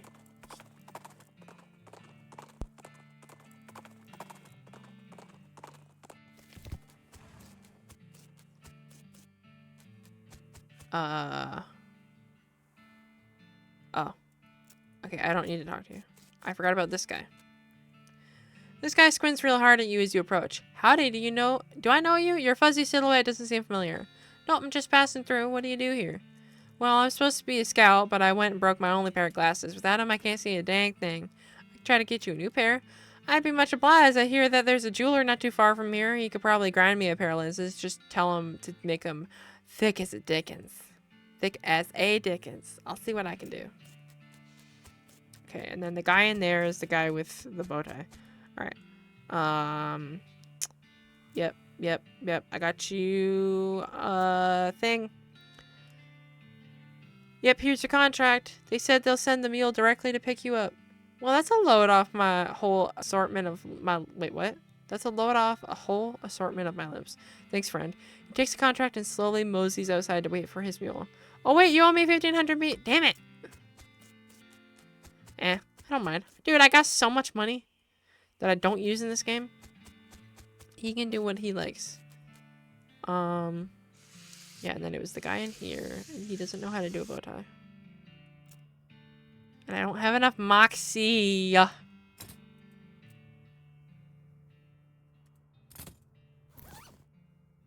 Hold on.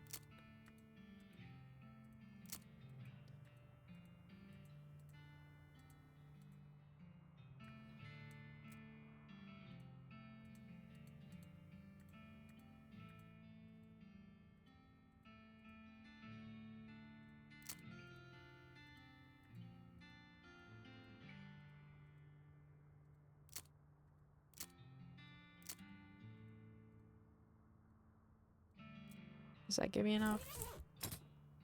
No, not yet. Damn it. Damn it.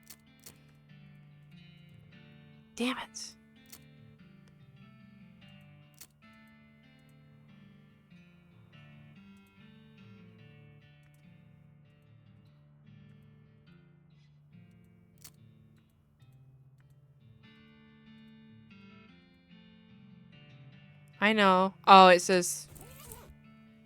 Yeah. Thanks. I don't math too good. Help him out. Okay, here. Grab the two ends like this, right? You want this side a little shorter, and that end crosses over top, and then under and up, while the other side does a sort of zigzag, see? Then you bring the upper bit straight down and back around, and it folds under there, and then you pull them tight. Got it? I think so. Let me try. Till you go back and forth a few times till he finally gets it right without poking himself in the eye. I think I've got it. Thanks a lot. Wait till I show the general. I don't know why I thought I needed 50. I don't know, but I'm changing my stuff back.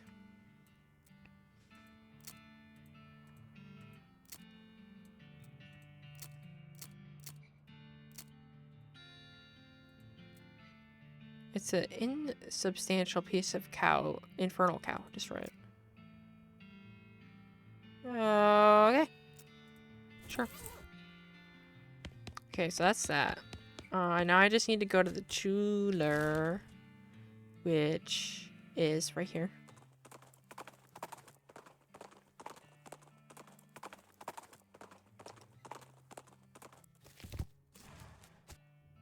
Susie, why do you look so sad all the time? Actually, I shouldn't ask that, because it's probably because your family, like, just died.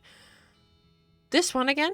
Welcome back. Have you brought any gemstones? I need a pair of eyeglasses for a nearly blind watch tower lookout. Can you guys make them for me?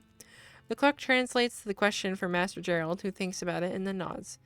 Having some old soda bottles for grinding down. Should working fine. He says yes. We have some glass of the finest optical quality. Is 500 meat acceptable? Sure. The clerk invites you to have a seat in their living area while Master Gerald gets to work cutting and grinding some glass into lenses and setting them into wireframes. You flip through a goblin magazine while you wait. The lead article seems to be about social interaction with humans and the value of occasionally pretending to be dumber than you actually are. Okay, close enough for government working. Master Gerald has completed your spectacles with the utmost degree of craftsmanship. Here you go. Very thick spectacles.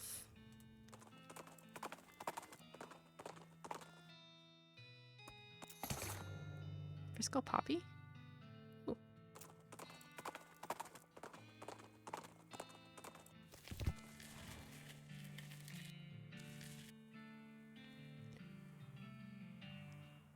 Yep. Here, try these on. He takes the glasses, puts them on, then looks around, blinking. Well, I'll be, I never realized what a dump this place is. He climbs up to the top of the watchtower and peers out over the countryside. They work! I can see a dang thing! Hooray! Alright, lady. Great job! That's everyone dealt with and out of here. And that means I'm finally out of this hellhole, too. If we ever cross paths again, I really owe you one. Captain Davenport frisbees her clipboard, snaps you a salute, and marches out of the fort. Okay. Susie. What am I doing? Yeah. No, damn it.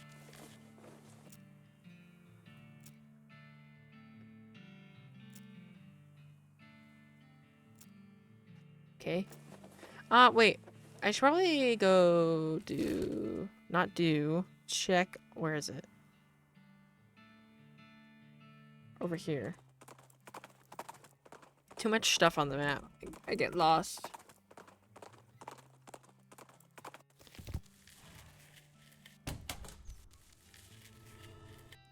Hi, Professor. The professor is examining something with intense concentration. By the way, I met Dr. Morton. Josie? What's she up to these days? Well, I met her in a bar and she was soaking a rock in whiskey. What about a necromancer? What are you talking about a necromancer? Who's a necromancer?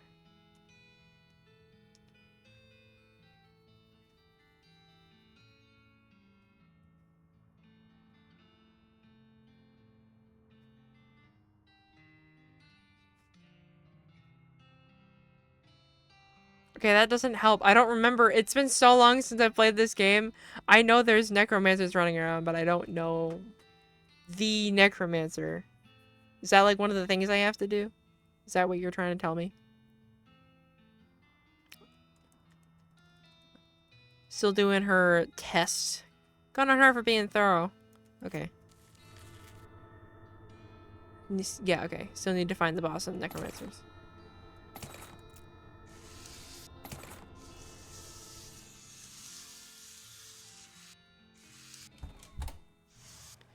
Yeah, I don't know where that would be. Let me go talk to Dr. Morton again, because I have some racks that I think will interest her.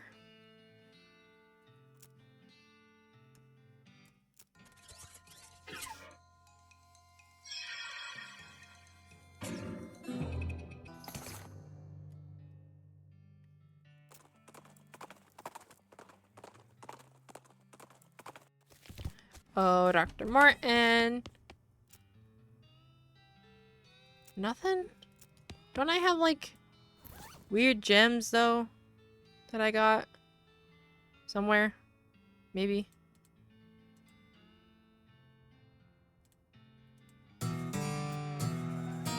When you're done reading it, you lock it up in a safe that turns out to be slightly too difficult for you to crack, so it's gone forever. Don't I have... Hold on. Yeah, this. Oh, you know what? I think I give that to, like, the jewelsmith dude. I don't know where to go.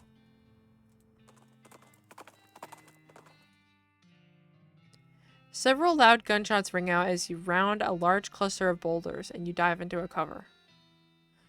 Peeking cautiously around the corner, you discover a goblin shooting a large pistol at a pile of nailed-together driftwood. Hello? Oh, hello! What doing? Target's practicing.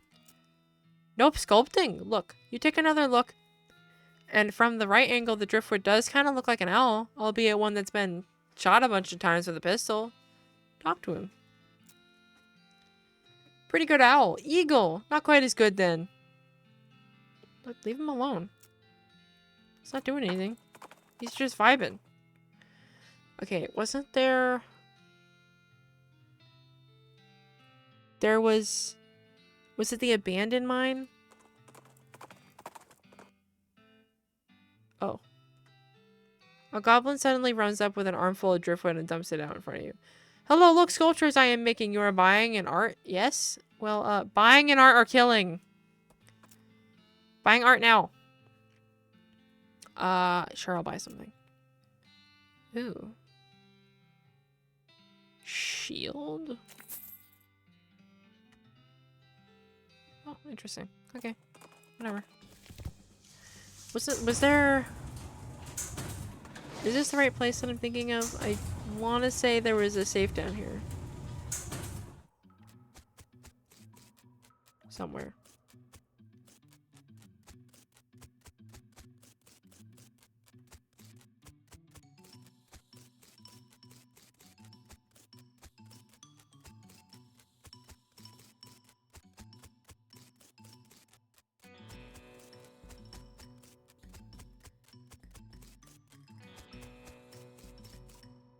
Okay, maybe not then.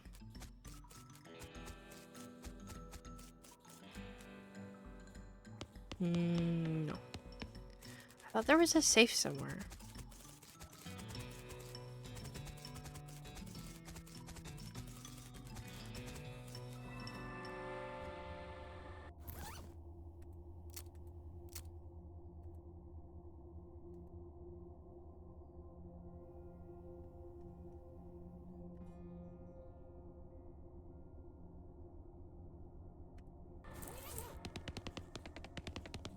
Okay, there's nothing I can do here. I'm so confused. I don't know where to go.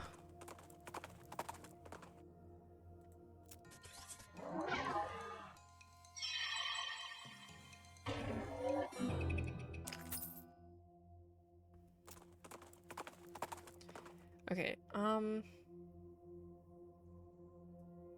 was it up here? Was it this one?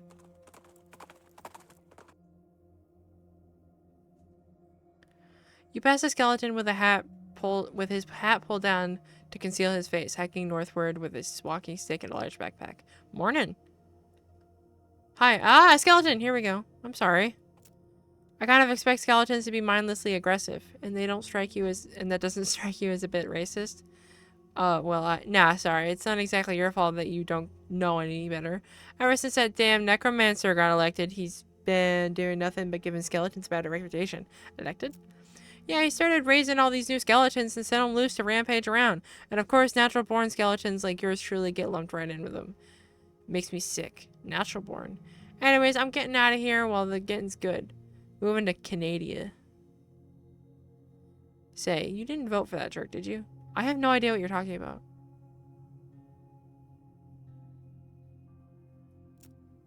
Oh, well, that's typical for the living, I guess. Anyway, catch you later. I've got a lot of walking ahead of me.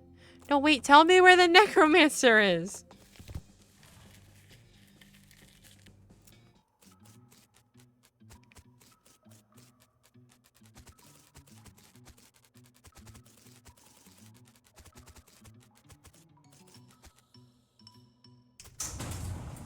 Okay, I know there's a lot of cultists out here, but there was something up. Well, not literally, but there was something going on. And I don't remember if I saw everything here.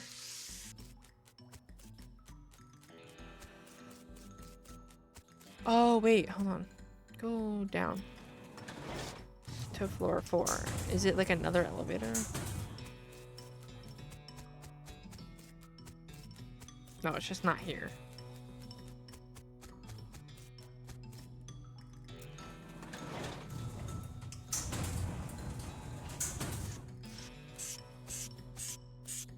Oh, it's this thing. Yo, what do I do with this thing? Ready to be grabbed. Huh.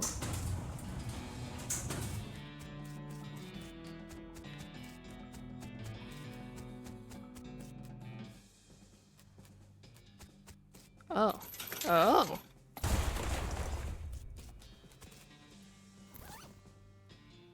Ooh. Okay. Well, that's not exactly what I wanted. Oh. Secrets? Secrets? What's the other side?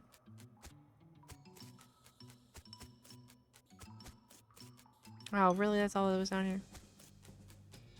Okay. I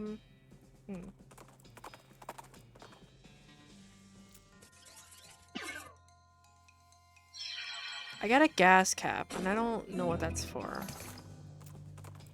Let me see.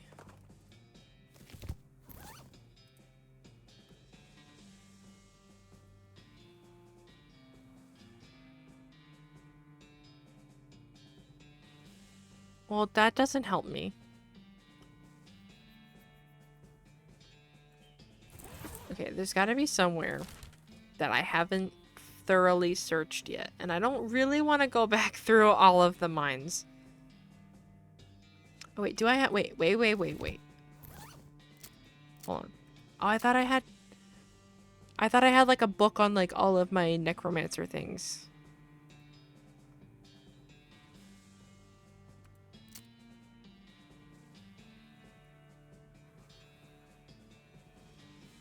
I do. Okay, you open your necromancer journal and examine the information you've collected so far. You found a discipline slip that mentioned dangerous mushrooms, but you don't really know what to do with the information. If only you knew more about mycology. Yeah, if only. Looks like that's everything you've got so far. That's it? Where was that? Where's like the hippie place? Shroom Cave. Is it Fort Memoriam? Because I know there's that lady who's like really into mushrooms. You hear gunshots and someone shouting nearby and decide to investigate. This instinct is basically what separates an adventurer from a sane person. Oh, this instinct. I don't know why I read it as indistinct. You find a bandit is in scorched and blackened clothes, wildly firing his pistol at the scenery. Everything he shoots bursts into flames somehow. Go to hell, Cactus. Go to hell, Scorpion. Go to hell, Rock. Looks like we've got a real character here. I ain't disagreeing. Just sending a little scenery to the cow lords below. How's about I send you two? How about I send you two? You'll make fine and dandy pets for my masters. No, thank you. No, I hated this guy for a reason. Question his beliefs. When you say you're sending stuff to hell, don't you mean that literally, though? Or you don't mean that literally, do you? Huh? Well, sure. You see it bursts into magical fire and all? Well, yeah, but that's just because your gun is magically setting things on fire. Hell hasn't got anything to do with that. But, look, let me see your gun. Yeah, just as I thought. These squiggles here These are old bean slinger runes. Tabusco. It means bring the heat. Is that a freaking Skyrim reference? This is just regular magic. Doesn't have anything to do with cows. Well, shucks. In here I thought I was doing something of religious significance. Nope, sorry. Guess I got some reflecting to do. Go ahead and keep the gun. Ooh, interesting. Okay, Fort Memorial? No, Fort Memorial is this place. Where? What is it? It's, is it Fort of Darkness? Yes. Oh, that's right. I forgot about this lady. She's rocking back and forth and muttering to herself. Mostly what she's muttering is teeth, teeth, teeth. And sometimes she throws in some other bone like tibia or seventh thoracic vertebrae. Actually, that says vertebra. Got a bone chip ring. Cool, thank you. Got a bone sword. Cool. Oh. Oh, okay. What's up with you?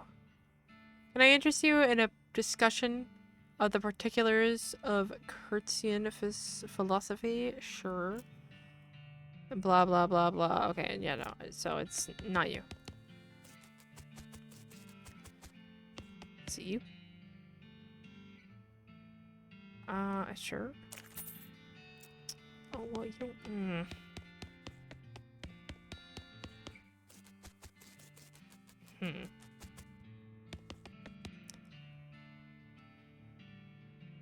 Oh.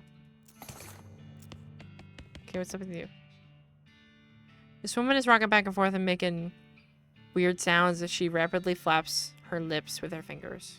What are you doing? Nothing really, just making dumb noises and entertaining myself. Yeah, that's what I do. It's kind of reminiscent of something, but I'm not sure what. Okay.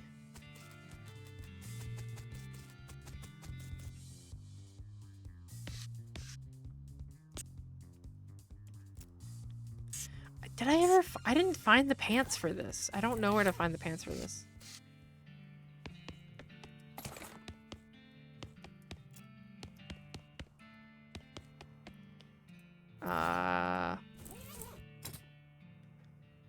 Safe cracking. You can search it now. Army issue sidearm. Key. Okay. Where do I find the Kurtz Fit pants? Could literally be anywhere. I don't know. But I'm gonna go to Dirtwater. Because I just want to see if there's anybody I could talk to.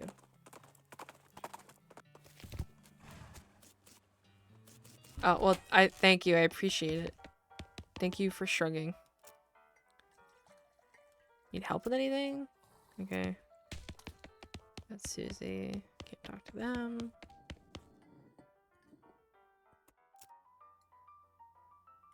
No.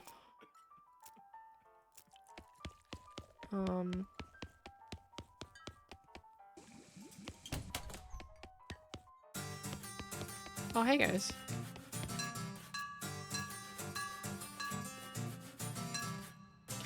I know there's more dudes I can find for that band. I just don't know where they would be.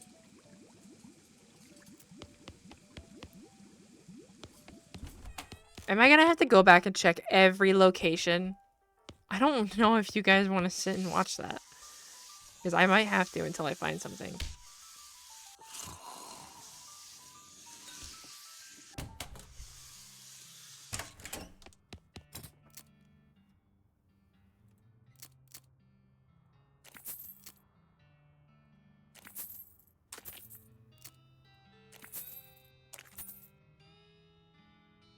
Like, just going back and... Part of the West of Loathing experience is going back and just doing everything again. I could read the wiki, but I kind of don't want to. That's kind of cheating.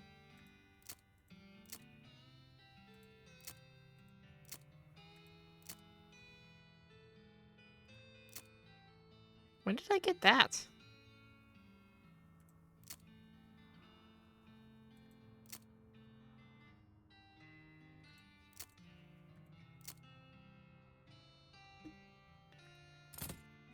No. You got anything for me? Oh, I got a package from Rufus. Cool. Advanced Beancraft. Can I even learn anything new?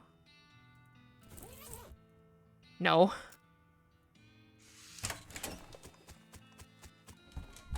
Yeah, no, you haven't done anything here. I got hot dogs. Liquid Bread Brewing Co. Oh, hey, it's you. Thanks for telling me about this place instead of arresting me or shooting me in the head and then arresting me. No problem. I'm not really a bounty hunter anyway, just looking to help people out. Well, you sure did help me out. I really appreciate the opportunity. And things are going pretty well. Not a single yeast monster yet. A boot maker moved in next door, so I'm trying out a boots-themed recipe. No, don't worry. It doesn't have boots in it. I take them out before bottling. Interesting. Care to try it? Sure. I'm actually all set.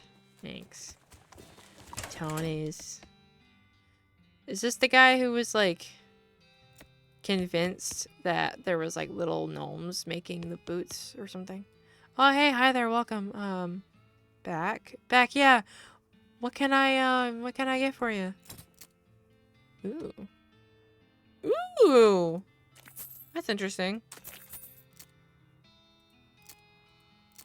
What? Those are so good. Wait, are they? Well, kinda. Hold on. Where's my boot polish? Boot polish. Yes. Wait, can I? Oh. Polishing them again would be like polishing a pig with perfume. That's funny. I'm missing...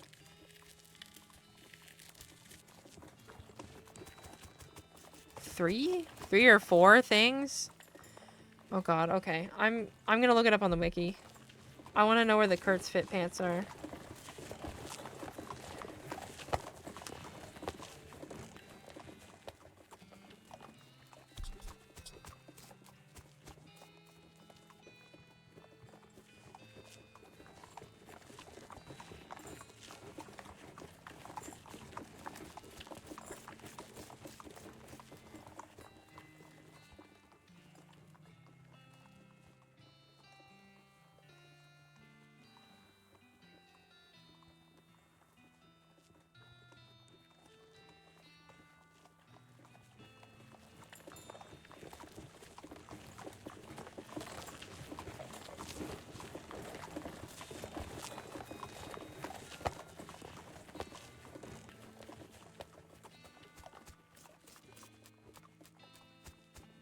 Okay.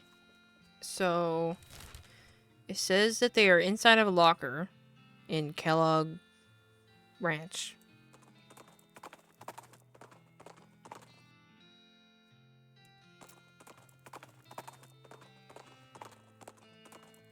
And then we can go dance with the people.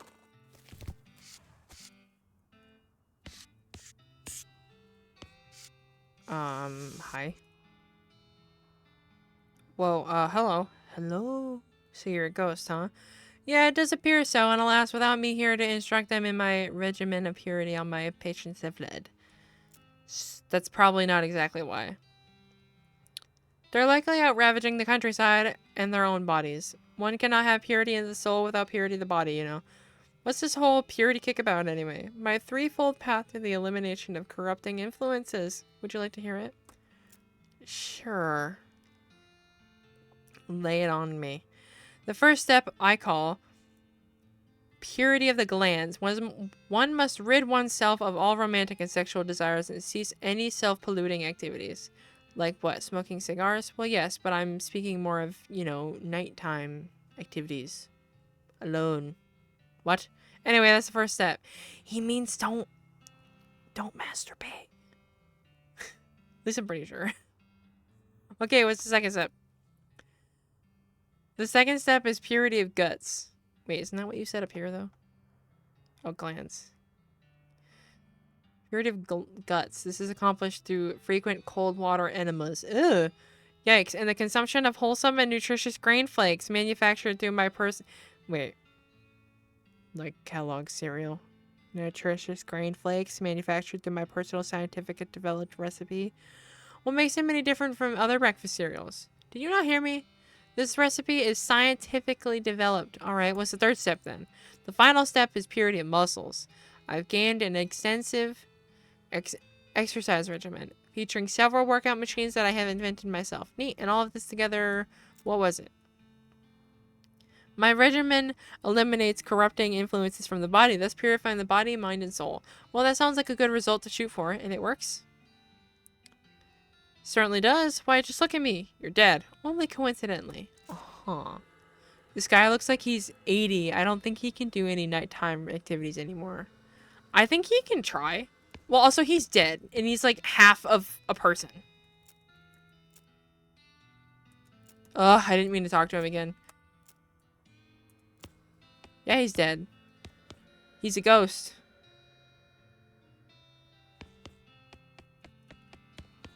He doesn't even have his lower half. He's also got a room with a cuck chair.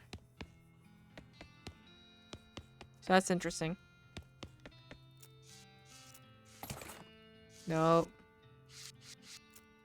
Nope. Oh. You pick up the diary and blow off some of the dust. The cover says the Diary of Blanksmith. The first name has worn away, but you can tell it was fewer than 8 letters. Sadly, the contents aren't particularly juicy. The author joined Kellogg's health program because she's had several relatives with poor health and wanted to preserve her own. She found the ranch to be pretty boring, but appreciated that the lack of anything much else to do gave her plenty of time to spend knitting, which was her favorite hobby. The last entry mentions Kellogg's death, rumored but unconfirmed to be due to brain aneurysm caused by outrage at hearing a dirty joke, and that the author was returning home. Guess she forgot the diary when she left. Okay. What does the thing say? Hold on. Oh. Looks like supposedly put... But I can't stand sleeping in those metal pants. They're so noisy, especially when I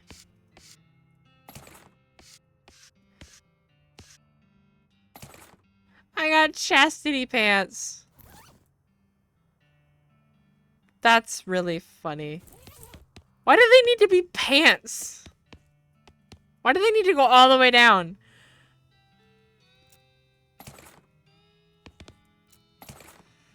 Yes! Okay. Curds fit pants. Curds fit headband. Let's go dance. I already forgot where they were. For darkness.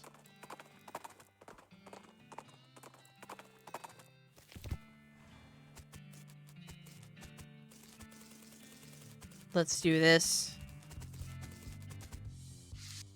Can I dance with you?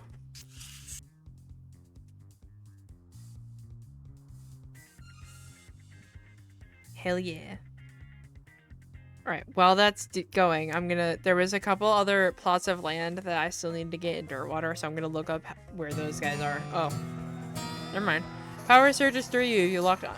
True potential. Ooh, sweet. Wait, can I continue dancing? Kurtz glances at your clothes. Very well, prepared to accept my training. Prepared to awaken your core. The training is long and hard. So long, you lose track of the hours and days. So hard, you forget what it is to be an average man. Okay, well, I'm gonna stand here for a bit while I look up how to get the stuff back. Nope, not how to get the stuff back. Hold on.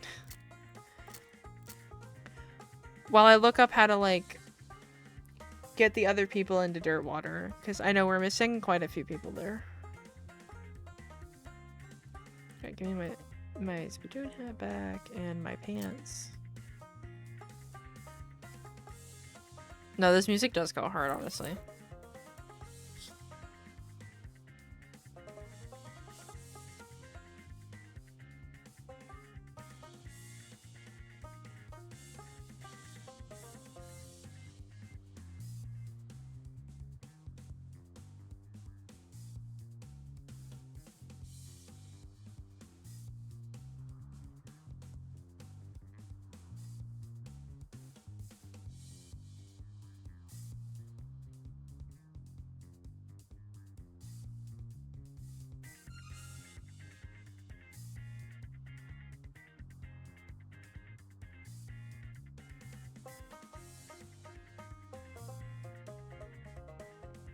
Okay, so apparently, let's get out of here. So, in the Lost Dutch Oven mine, which is where? Right here. There is apparently a dude in there that I have to like put an El Vibrato headband on his head and then he'll be chill. A loud thwack noise draws your attention. You follow the sound to a man in a once white apron who is butchering a bighorn sheep or some other large desert animal with an oversized and heavy-looking meat cleaver. As he's hauling the implement up onto his shoulder for another blow, he catches sight of you and hisses with a wild look in his eye. "Who's there? Don't test me, boy. I'll chop you up like this goat." Or whatever it is. Yikes. Help him out with his cleaving technique. "Easy there, you're a butcher, right? Do you know chef magic?" "Huh? Oh, you're a bean slinger. I know a couple of the little things, but I never studied it for real. I might be able to teach you a little telekinesis, should help you handle that cleaver more easily." Teleco, what's this? Raise his awareness telekinetically. You spend some time teaching the butcher how to manipulate objects with his mind, at least well enough to make his cleaver seem a little lighter and less unwieldy. He gives you some of his animal carcass as payment. Sweet. Okay, so there's a dude. Can I not forage this?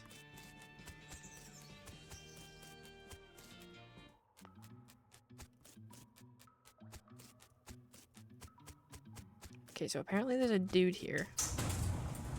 I don't know where this dude is.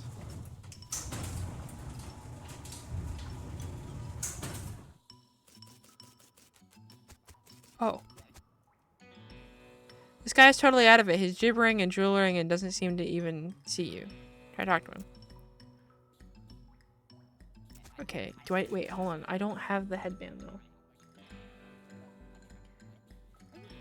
Or do I?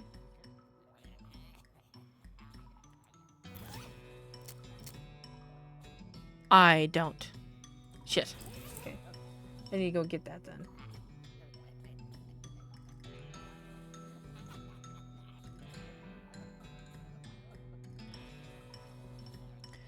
Do I have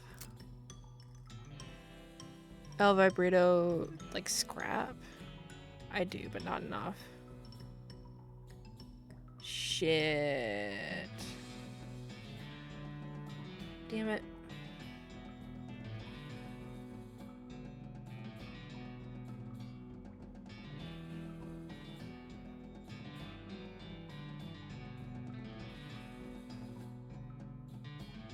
Okay, well, it says that I can get the thing here, so I can just go down here.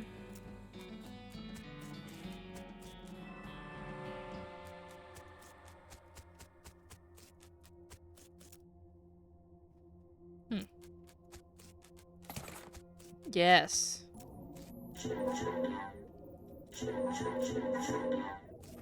It sounds like it's saying chicken. What? You know what? Hold on. Give me a second. I'm not ready for that. Give me a second.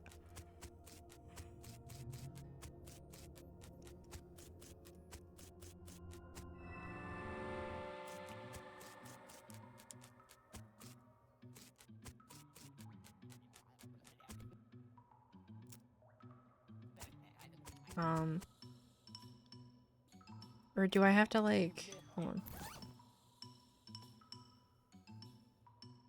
Try it on.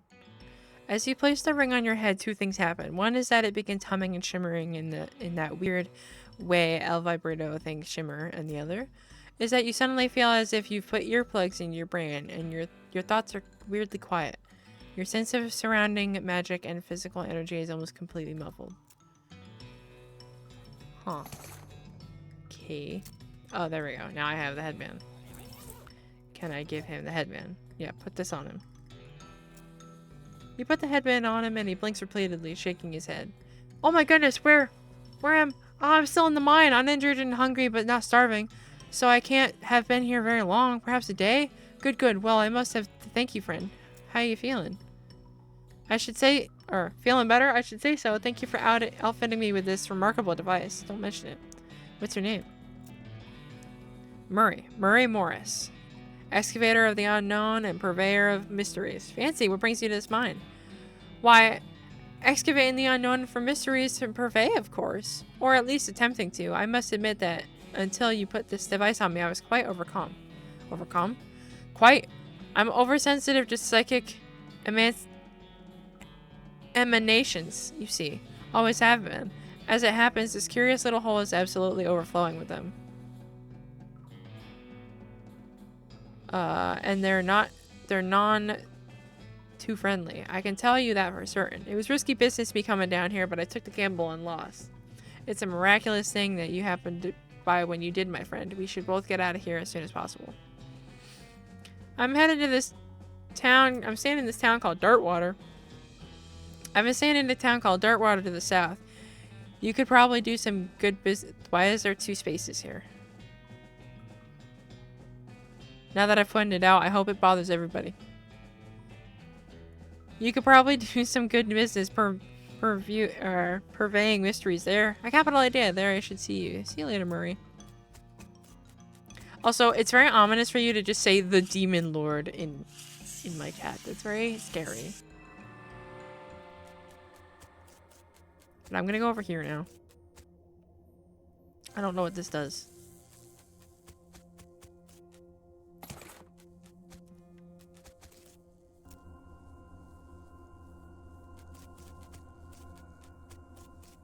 Okay.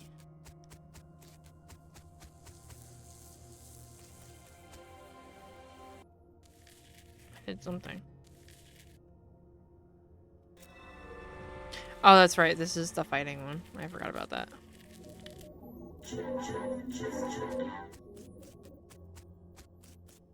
Doesn't it sound like it's saying chicken?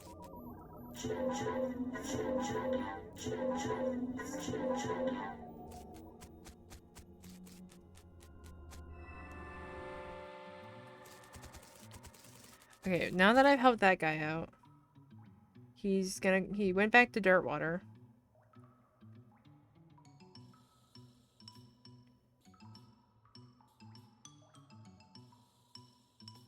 Okay, so the next thing is Grady's Fine Leather Goods. Okay, where is Danny's Tannery? Down here.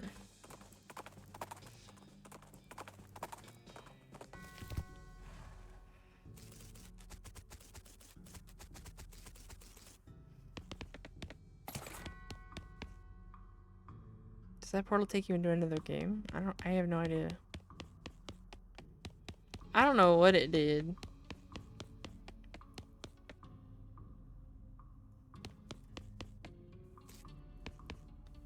Okay, so there's apparently a dude in here.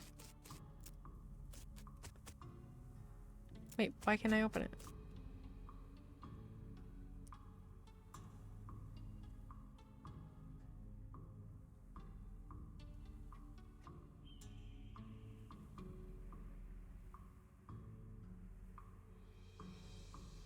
What?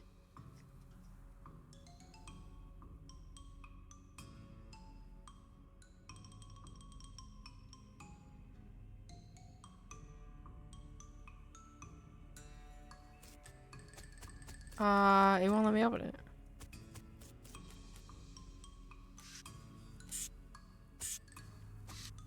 Why can't I open it? What?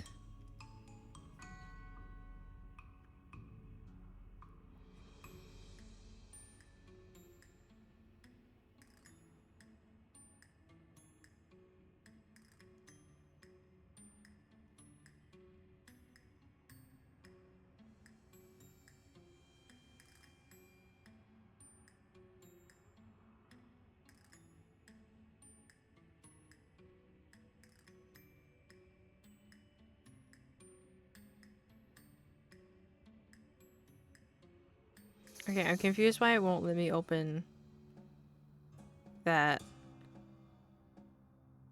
thing.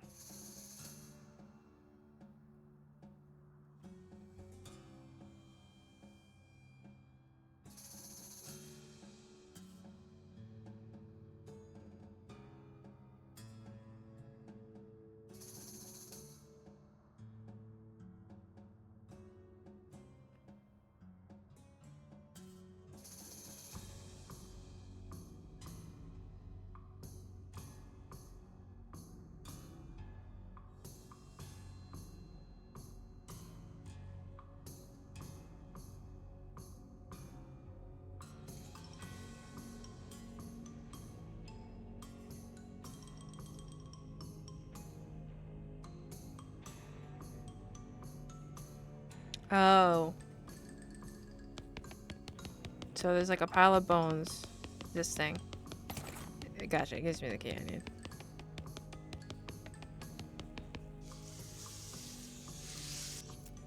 And there's a dude in here. What's up? Hello? Oh, thank God you aren't one of those horrible clowns.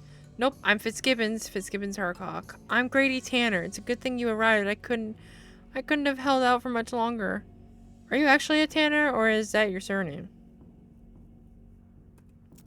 Well, both. What are you doing in here? Hiding? What I mean is, why are you hiding in here? Because I don't want to die. Look, what's your story?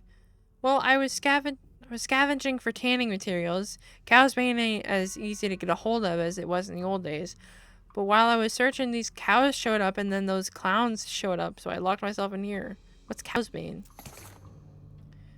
It's an herb used for tanning leather. You can't grow it in large batches anymore because cows show up and wreck the place, so there's other stuff we generally use for pig leather and so on. It's not as good, though. Cows wreck your herb gardens?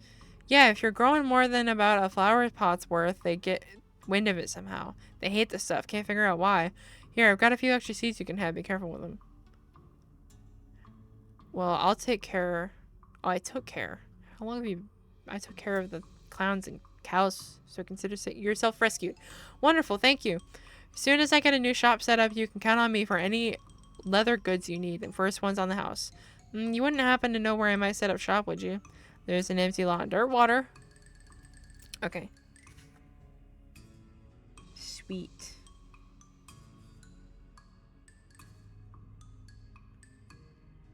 Okay, and then we have to go to... Where is it?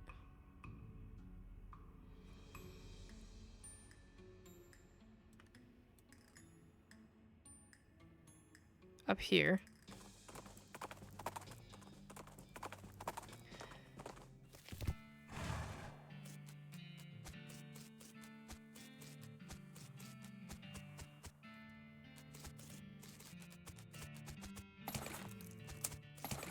Stealing all your shit. This love poem is so good you're afraid to even read it because you might fall in love with the book. Okay. Unfortunately, the book was so old and crumbly that reading it once caused... Okay.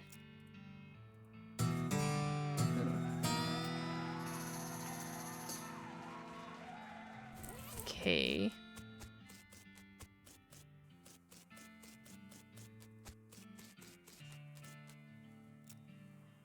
You picked up the cannonball and inspected it. There's an inscription that you can mostly read. It says the cannonball came from Fort Treason. It's got the address stamped right on the surface. This bombardment was done by the army. The horror. Didn't I already figure that out, though?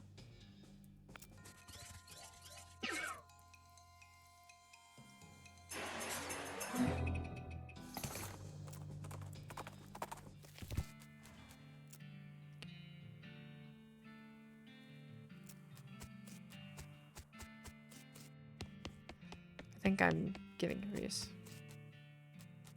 Hold on. Let me check the wiki again.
Hmm.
Oh gosh, okay, so I have to like, in order to find the necromancer, because I think we have to figure out Alexandria's ranch later.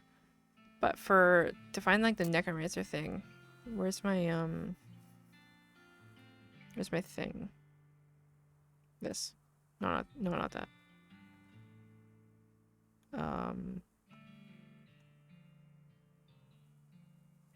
This. Talk about mushrooms.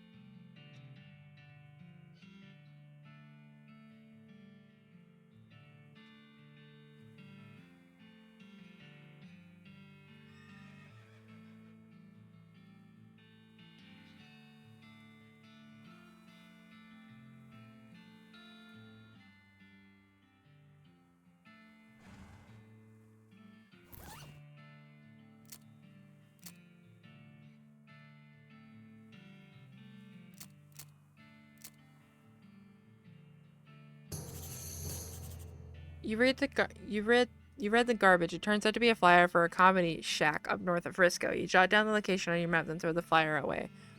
Okay. So, burn the scroll. Scroll is in bad shape and you can't really make out anything new, but you're convinced this must be another clue that you stick in the journal. Key.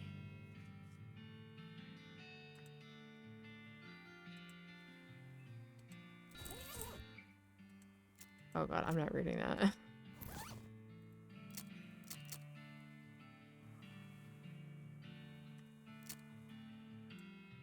Rovacy, there we go.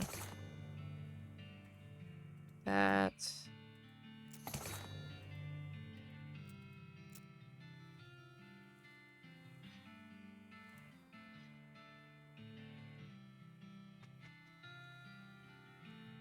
Okay, let me see my necromancer journal.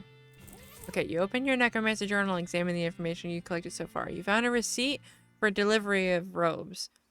Looking at it more closely, you see that there's a surcharge for delivery past Boulder Pass. It means the necromancer's lair is definitely west of the mountains. Good to know. Progress. You found that note about ley lines, but you don't really know what they are. You'll need to find somebody to help you, somebody smart or somebody who knows about magic. You found a cryptic note about Hellcow energy. The necromancer's lair must be near that crazy portal you found at Hellstrom Ranch. You found a discipline slip that mentioned dangerous mushrooms. Okay, so in order to do that, we need to... Nope, not that. We need to go see the professor again. Because he knows the thing about... stuff. About ley lines. So what's up, Professor? Do you know anything about ley lines? I don't hold much with that mystical mumbo-jumbo. It's very unscientific. But it does come up in my research from time to time, so I can give you a basic overview. He draws some curved intersecting lines on a piece of paper and explains how they relate to local geography and so-called mystical forces. It's pretty interesting stuff. It makes sense considering what you already know about magic. Got a ley line diagram. Cool. Okay, so now I just need a thing on, like the mycology thing.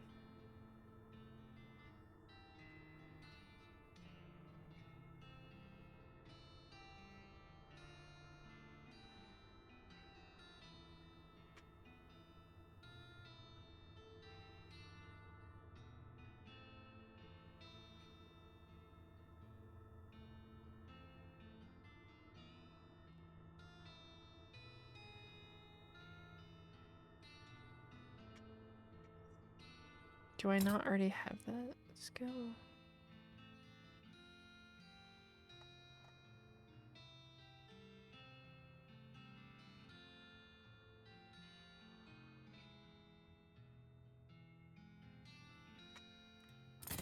Okay, so I need to go to military cemetery to get a book to be able to figure out stuff about the necromancer.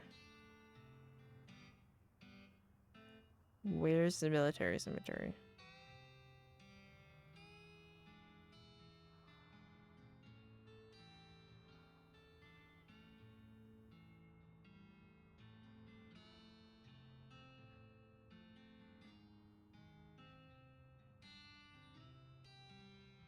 What?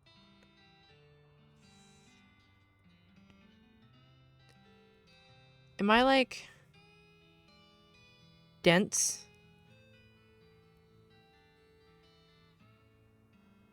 Where's the military cemetery? Oh, it's right there, right in front of my face.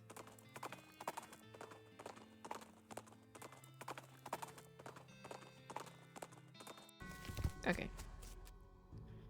Visit a plot. 420. There we go. Now we read this. Oh, now I can read this. West of the mountains. Using your ley line diagram, you narrow the location of the necromancer's lair down to a handful of possible locations based on the unseen currents of energy that rid of the land. The cryptic note you found about energy, yeah. You found that discipline slip that mentioned dangerous mushrooms. It said there was a patch of Mortis ostritus near the lair. Death oysters, they only grow in a narrow band between the big canyon and the mountains. That narrows it down. You've got it. You finally got enough information to pinpoint the precise location of the necromancer's lair. Huzzah! Sweet. Where is it? How would you not have seen that, though? It's like a big fuck-off tower. You run into a goblin chef. You can tell they're a chef by their hat and their big fork. Well, I guess either they're a chef or they've recently eaten a chef. Hi, hello, a human. Hey. Hello, a goblin. Looking for tuna. Seeing it? Tuna? This being the desert, no tuna here for miles. What are you saying? Tuna is local delicacy. Tuna? You meaning a fish? Swimming thing? Crazy human. A tuna isn't swimming. This is desert. Where is to swimming? Well, yeah, that's my point. A tuna is round and green with red knobs. Pokey spines having. Oh, some kind of cactus. Like a prickly pear or something. Yes, duh. Alright, well, not seeing any tuna, but giving me a big fork and I'll helping you looking. Okay, anyway, I having spares. Hunt for tuna. This goblin gives you a tuna fork and the two of you hunt around for a while until you find a strand of pickled pears, aka tunas. It turns out the fork is necessary because tuna pricklers are tiny, barbed, and absolute bastards. I got a tuna fork. Sweet. Aha. Haha, haha. Oh, damn. Oh, I don't know the password.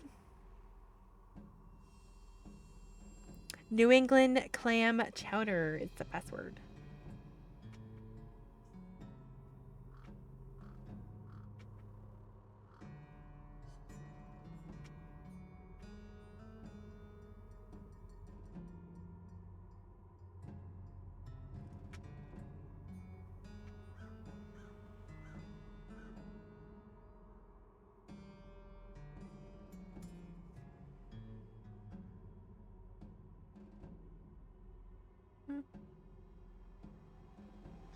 Wait, but I was supposed to...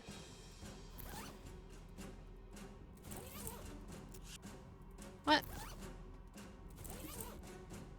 You search the tower has resulted in you finding it, though. How do you get in? Yeah, how do I get in?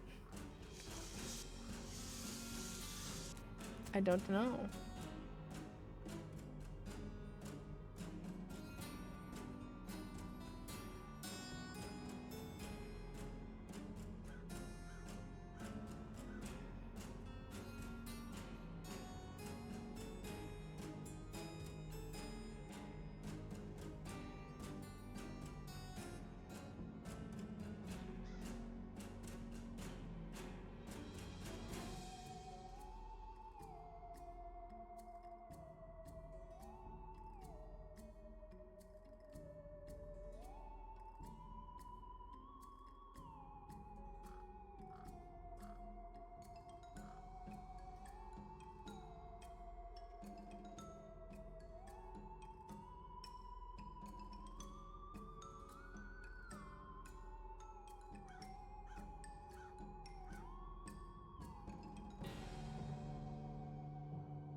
Okay, well, there's like, it says there's a sticky note with the password on it.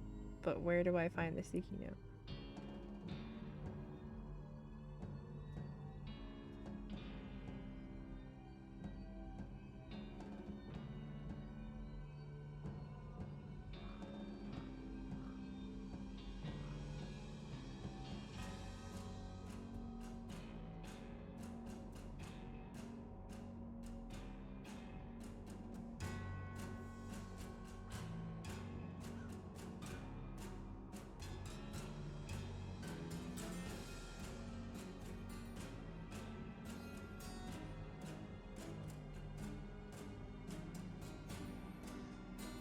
Okay, it says that maybe I can find it in the shroom cave, so I guess we'll check the shroom cave. An odd flash of light nearby passes. Nope. Prompts you to stop and investigate. You discover a goblin with a strange hinged board covered with shiny foil, which they've used to reflect sunlight onto a pair of leather boots. Hey, hello. What doing? Tanning. Am a tanner. Okay. You are tanning boots? Yes, yes. Sun using to making very tan. I don't think it's how it works, but I guess you're an expert. What? Offer to trade magic for boots. Will you give me boots for teaching a tanning magic? Oh, wow, sure. You teach the goblin a simplified low-power broiling cantrip that can roast the leather more quickly than sunlight, and they happily give you the boots as payment. Overly tanned boots. Ooh.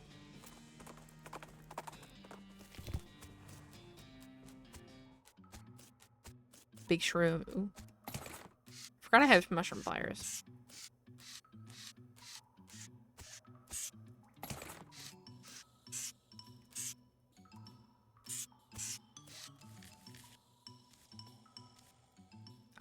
Okay.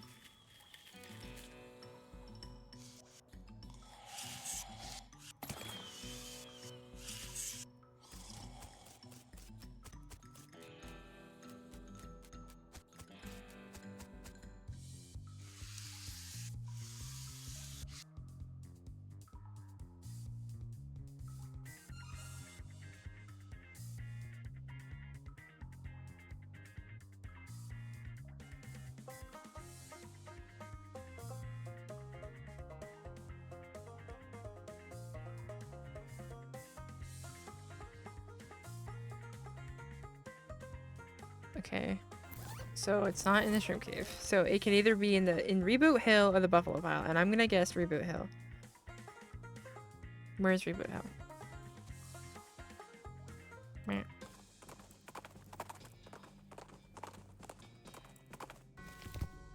I really hope it's here.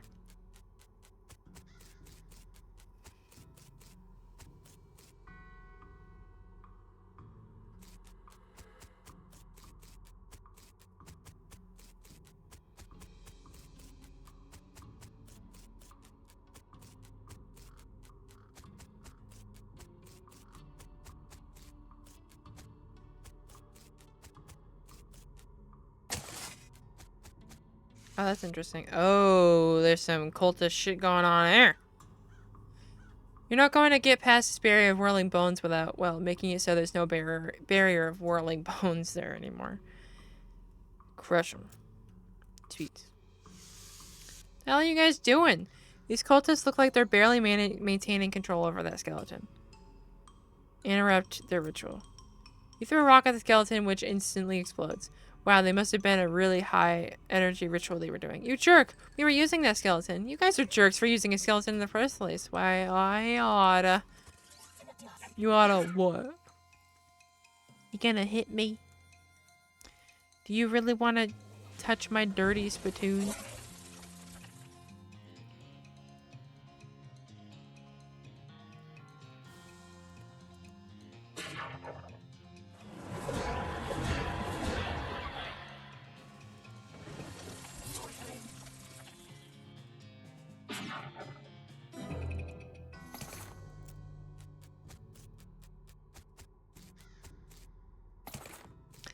Oh.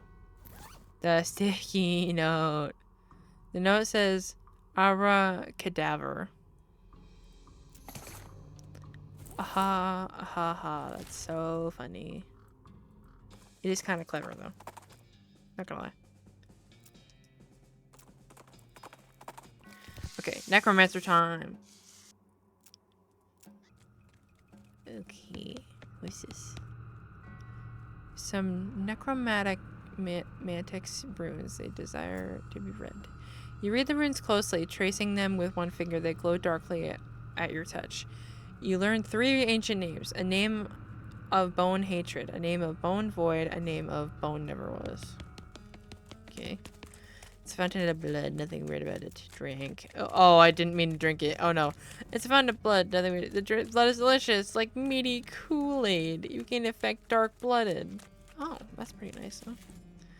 You approach the army of skeletons without fear. Something in your eyes causes them to shrink back slightly. Banish them. Your eyes turn black as you howl 3 names. The skeletons screech and explode in existence. You know, I have a feeling this is gonna be bad. You read the runes closely, tracing them. Yeah. You learn a name that banishes mind.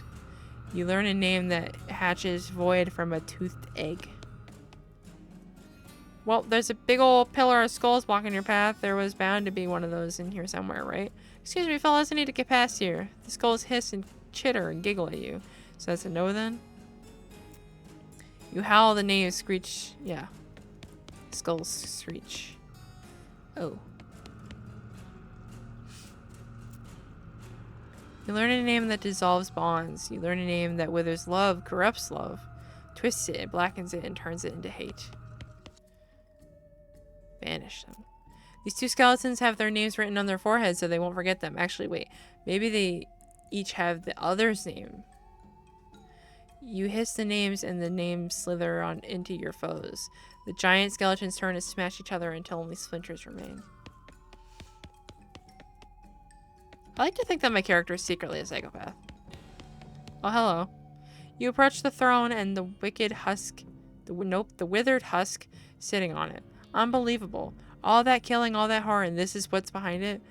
He tries to speak to you, but all that comes out is dust. Consume him. You chant the ancient words of ascension. You're not even sure how you know them, but they taste like home. The pathetic twig that was once a man explodes into dust. Breathe him in. You can... I got an achievement called the Blackest Hat. Become the Necromancer. You consume what's left of the old man before it even hits the ground. A black fire ignites in your heart. He had some power in him after all. Now that power is, yours. Now you are power.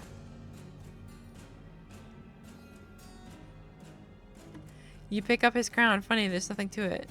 Why couldn't you see that before? Oh, you sit on your throne. You take a deep breath. Laugh some more.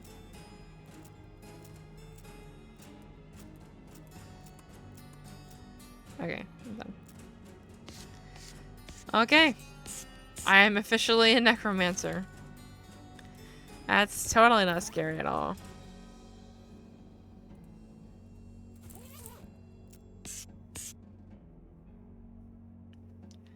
Interesting.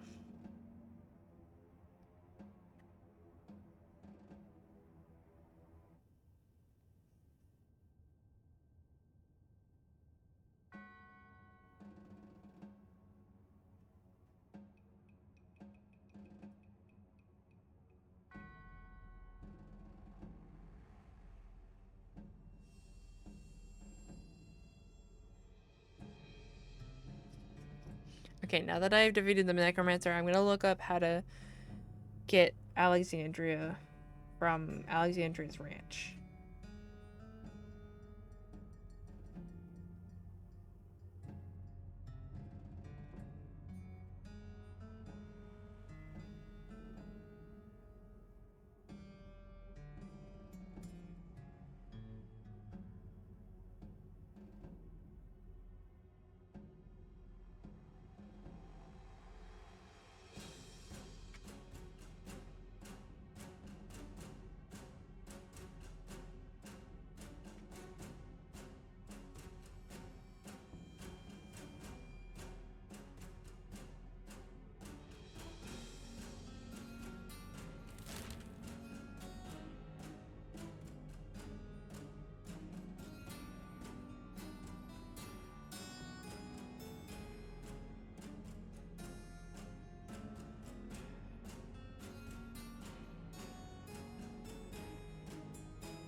I guess we'll go to Wacko's Comedy Check.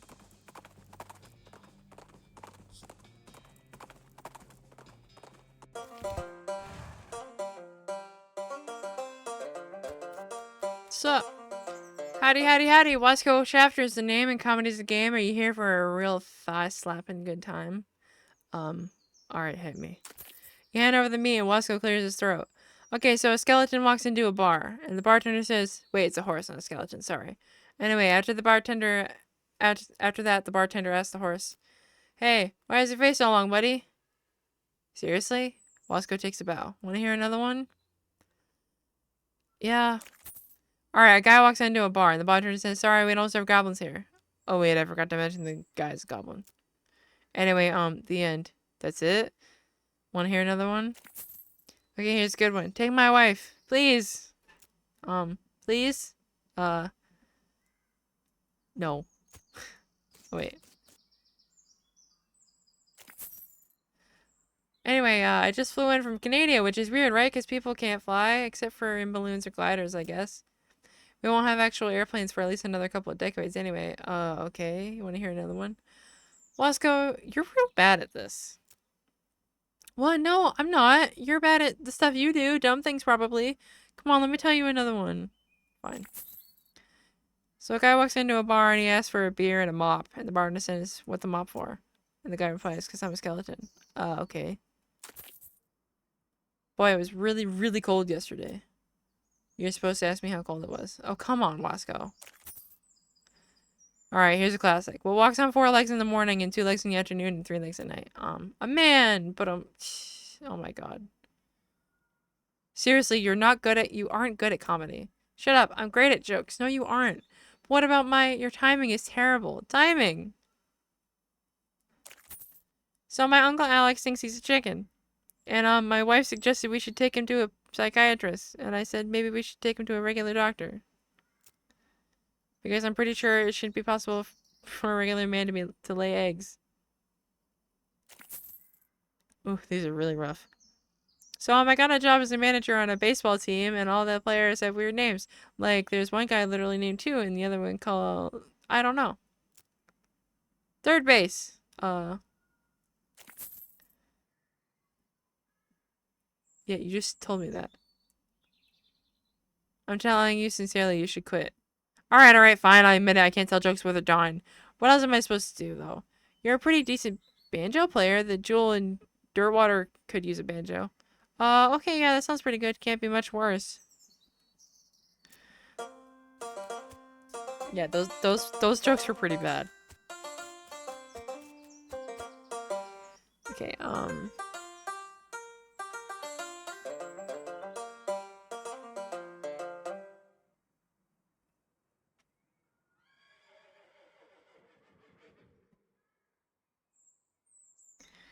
okay. I'm gonna wander a bit.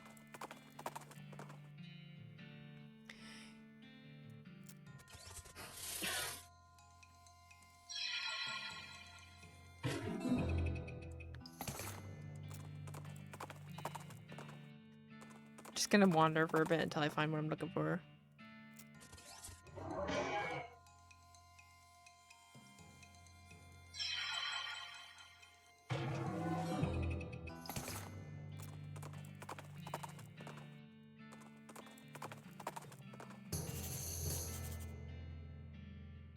You see wisps of smoke rising above the pines nearby as Spur Shelby over to investigate. The source is a little shop nestled deep in the forest, almost as though the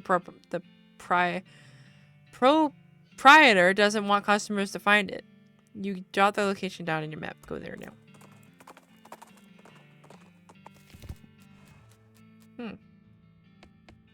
What's going on here? This barrel used to have pickles in it. Now it's just nasty old pickle juice. Gross. I bet it smells real sour. Howdy, name's Halloway. Hab Halloway. Sorry for the chittering. I ain't seen another person in a long time. That's not surprising. This place is pretty secluded. What do you do here? Mostly I sell pine cones to squirrels. He frowns. Well, I used to. Well, alright. Holloway chews on something he had sewed away in one of his cheeks. What happened to the squirrels? Well, one day they were here, and the next day there were bloodstains. I had the creepiest dream that night. I dreamt a little girl with big, empty, white eyes jumped in through my bedroom window and asked me if I wanted to have a tea party. Let's talk about something else. That was the doll lady.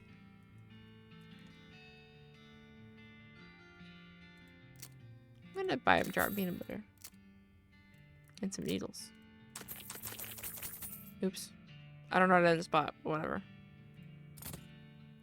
Actually, you know what? I am gonna buy a high cone from you.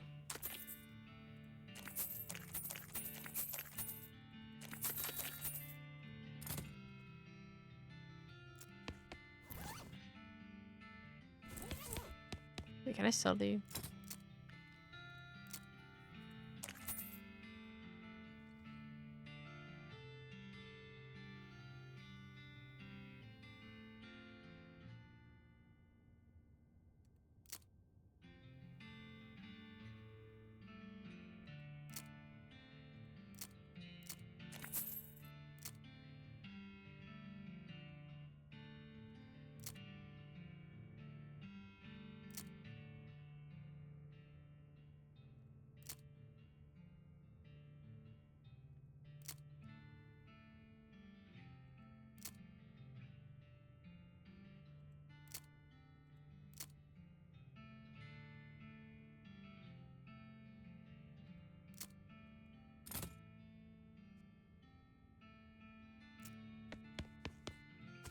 Alright, I guess it was here.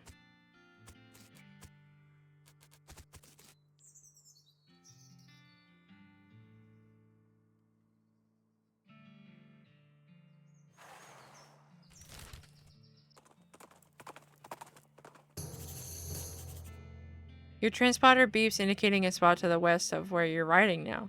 You spur Shelby in that direction and you encounter a large hexagonal monolith of albright material. Curious flat plane. Interesting.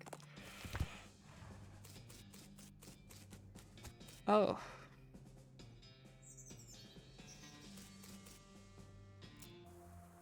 Whoa.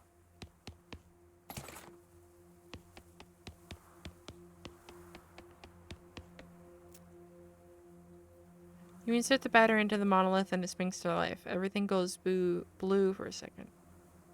Energize. Sweet.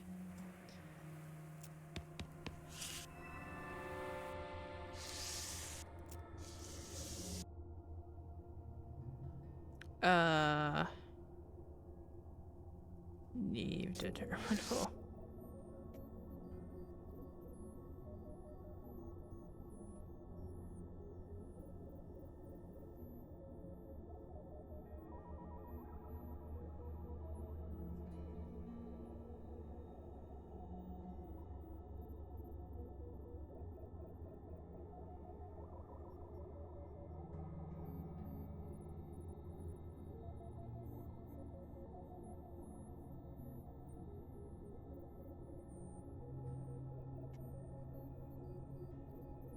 I'm just looking up something really quick.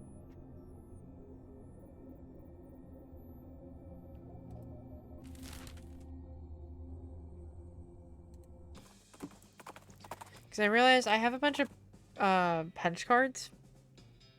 Like Elva Brado punch cards, and I can use them to learn the language so I can actually know what the hell is going on. You encounter a man who, for some reason, has set up 3 wooden posts sticking out of the ground, with the first one is encircled by a... Oh, excuse me. Pyramidal stack of differently sized stone rings. The man is looking at the stones, scratching his head. When he sees you, he asks if you mind helping him move the stones to the 3rd post. Sure.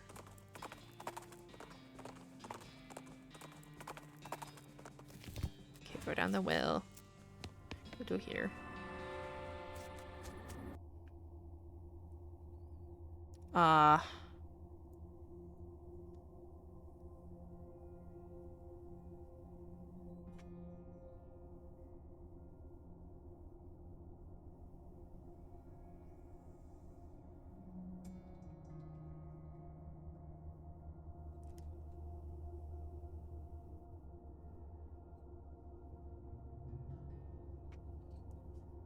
Okay.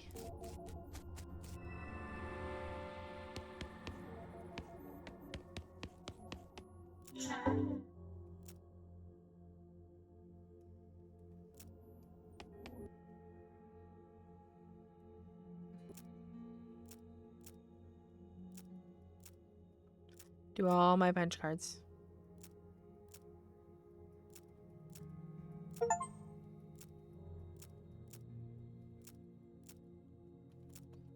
Learn all the words.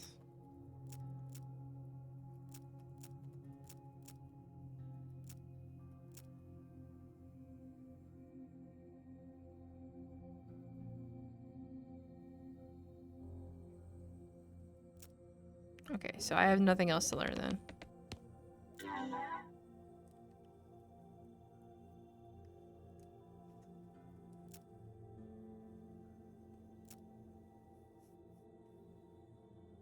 Oh, interesting.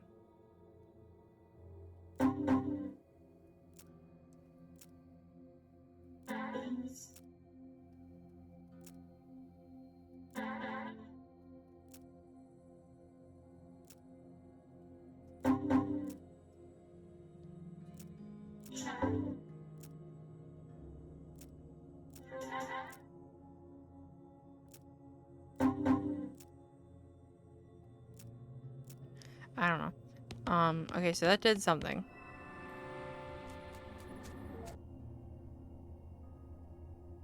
Oh, interesting. Secondary storage.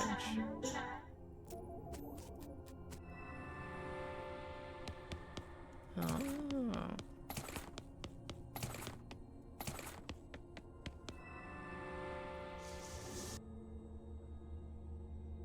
Auditory nuisance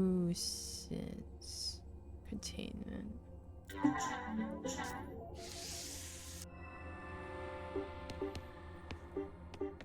Oh, this thing's just booping. The screen reads select nuisance destination. Press 1.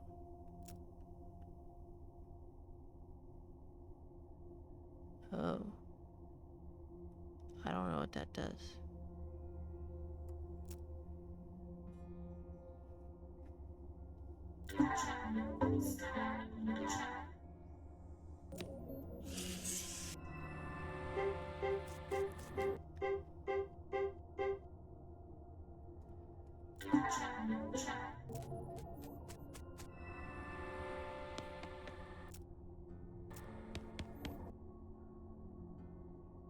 Hmm.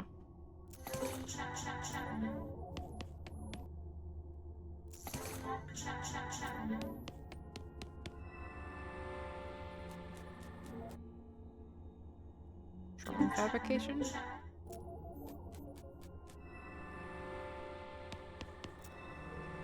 Oh, it's just the fighting one. Okay, so...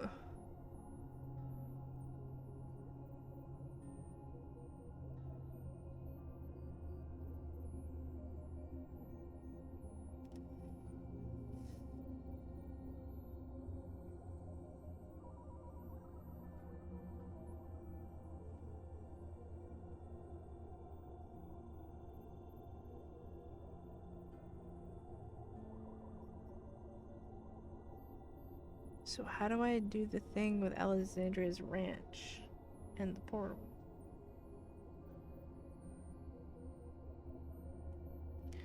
Okay, so I need to go back over here.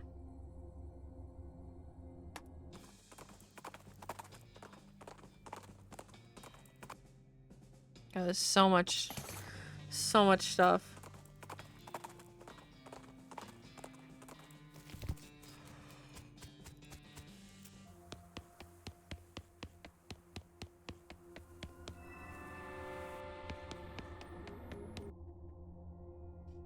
Okay, local power terminal.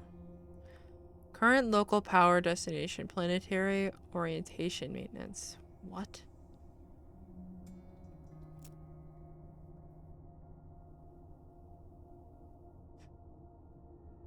Roberto containment.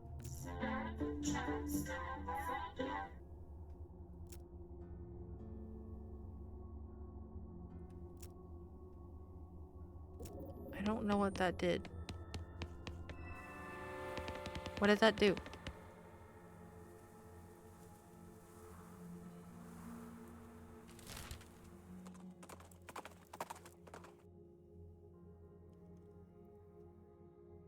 The middle of the woods is not where you would expect to find a goblin with a big pompadour haircut, wearing a spangly sequin suit and cape, and doing a dance that involves a lot of pelvis thrust and butt wiggling.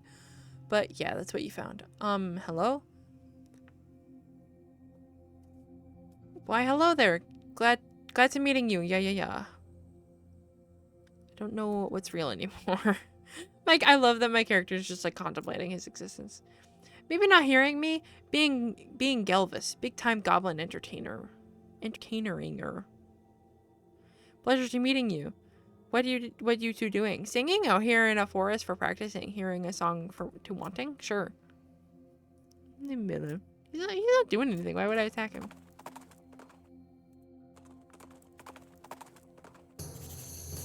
Oh, finally. Okay. That's what I needed.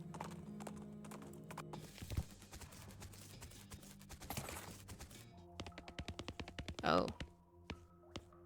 You just hop away from that. Oh, never mind. A bunch of snakes.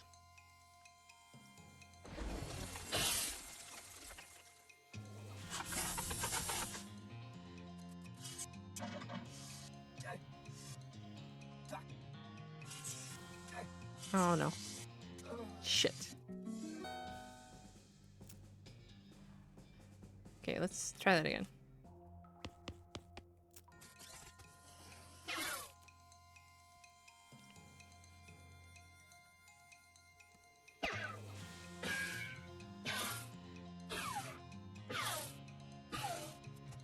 Oh shit, that's not what I wanted to do!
Oh. Interesting. This thing has a job to do and it isn't going to take any of your gruff. Or any of your guff. Put that guff right back in the bag and make sure you use a twist tie so it doesn't get stale. Vanished. I basically was just like, goodbye.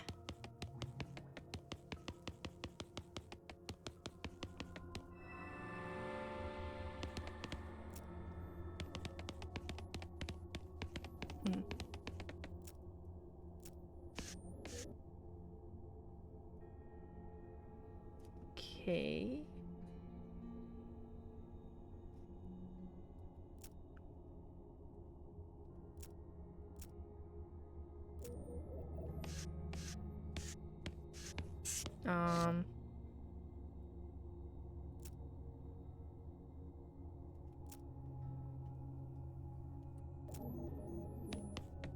Oh. This machine has a smallish hole in either end and a large flat surface running through the middle. As you're staring at it trying to figure out what it does, a mouse suddenly runs into the hole on the left, and at the same instant, a mouse skeleton skids out the hole on the right. Huh. Push the skeleton back through. You slid the skeleton into the right hole, and a very confused mouse scurries out the left hole and disappears under the machine. The machine must be some kind of time tube. Push something. Hold on. Okay. Something in the... Oh, interesting. Oh.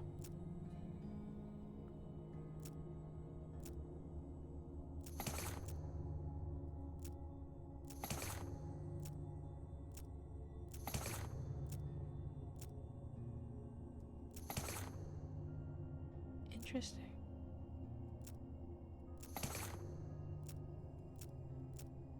Okay. So what do I do with this information?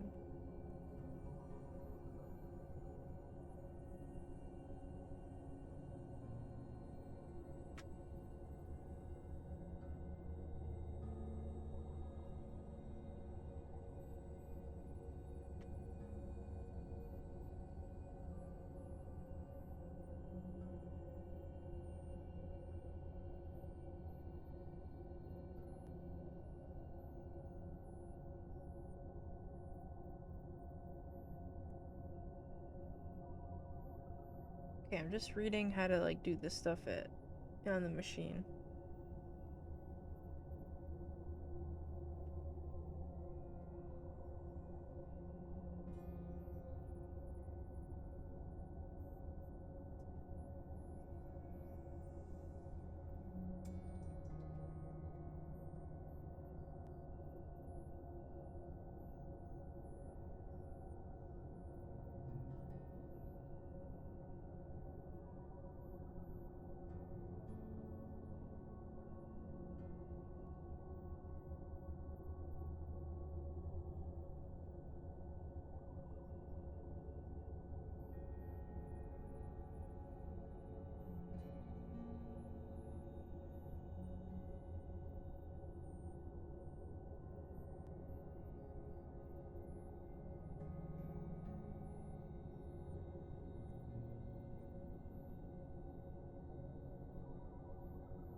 Okay. This is so confusing. So, this.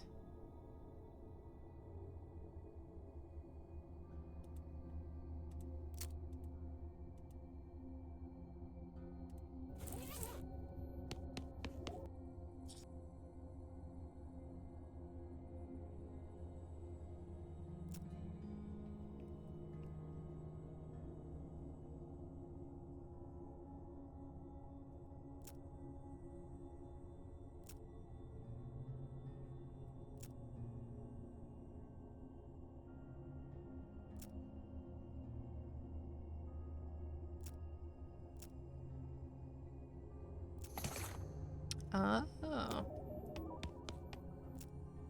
Something in lift. Okay. Well, now I have the key for something.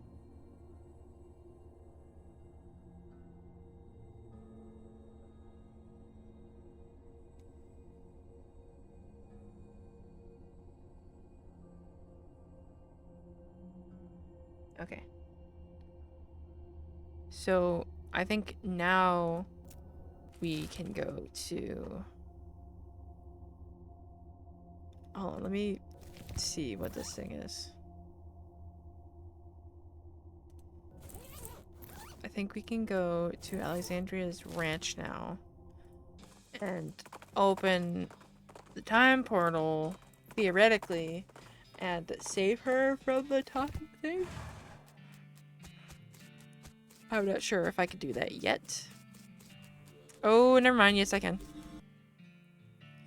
That key-shaped L vibrato device hums as you approach the floating window and peer through. You see a woman browsing through a book as she strolls along a garden path. There is a blooming noise in the distance A booming noise in the distance. She looks up. There is a burst of static and the scene repeats. Grab her arm and pull her through. What the? What? Quiet. Quite a rescue. What in the hell just happened? What did you do? Saved your life. Don't mention it. All a day's work. Where's my house? As best as I can work out, the commander of a nearby army fort got cabin fever and went on a paranoid rampage. You just happened to be in the range of their guns. So that's what that soldier was trying to warn me about. I assumed he meant goblins or something. I'm sorry. Well, but how am I alive? I happened to see you through a timer to pull you through just before the explosion. Don't ask me to explain that. Oh, okay. Also, you're probably a couple years out of date. How long has it been since the cows came home? Since the what now? Oh, I have a lot of catching up to do. Well, I can't do it in this pile of rubble. What am I gonna do? Oh, all my lovely books. I'll let you know. Oh. You can set up a bookshop in Dirtwater. Well, I suppose it's better than living in a crater, and some of these volumes look salvageable. Alright, I'll head there directly. Okay, so there's other locations that popped up.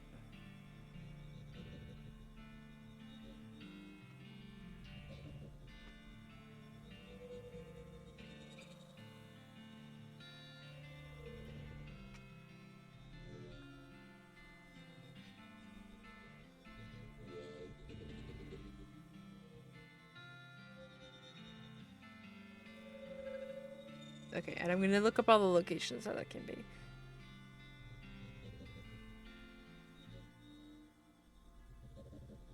Okay, so we did this. Let's do Fort of Darkness, which is down here.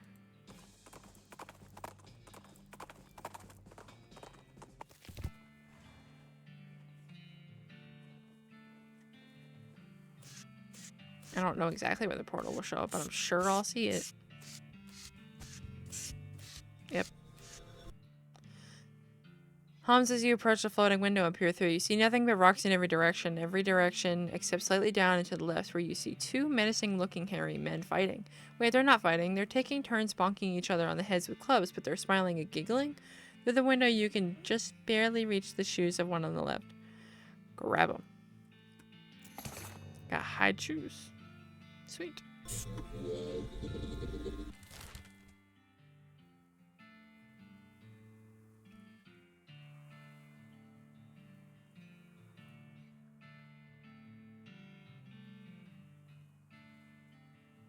I don't know where this location is.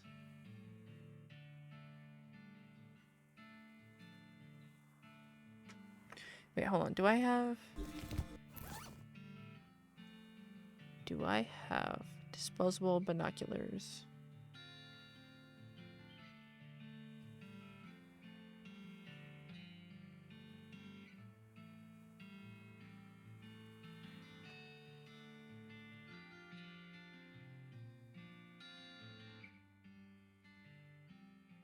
I do not see any.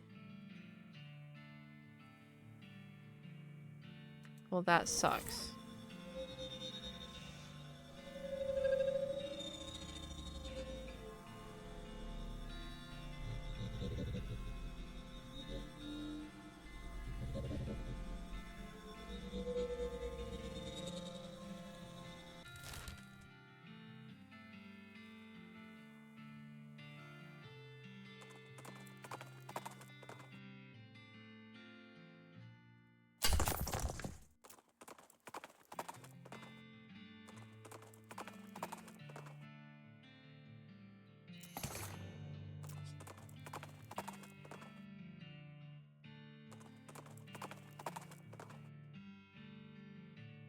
Gosh, it's not what I want to do. I want a new location.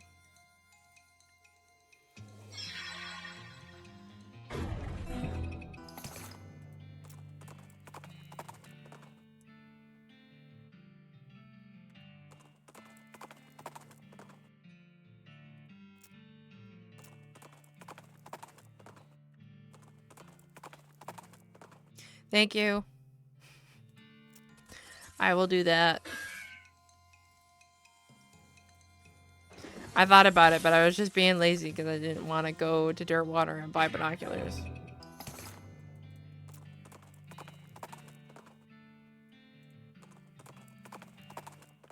But I imagine it's also pretty boring watching me just kind of sit here.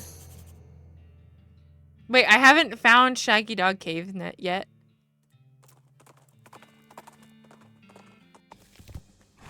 I could have sworn I found this already. Whoa.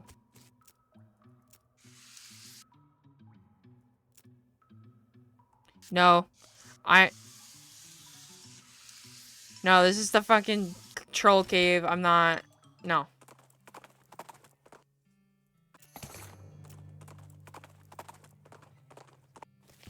Okay, let's go get some binoculars.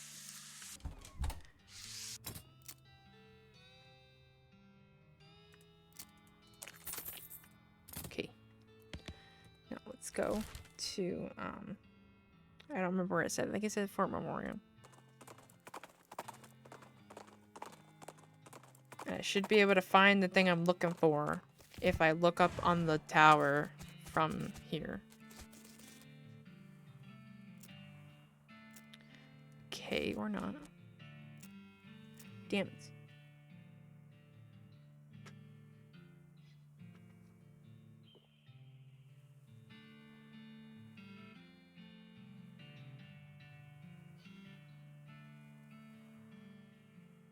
That's really annoying.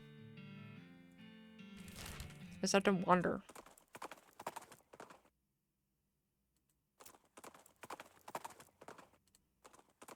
Why did the music cut out?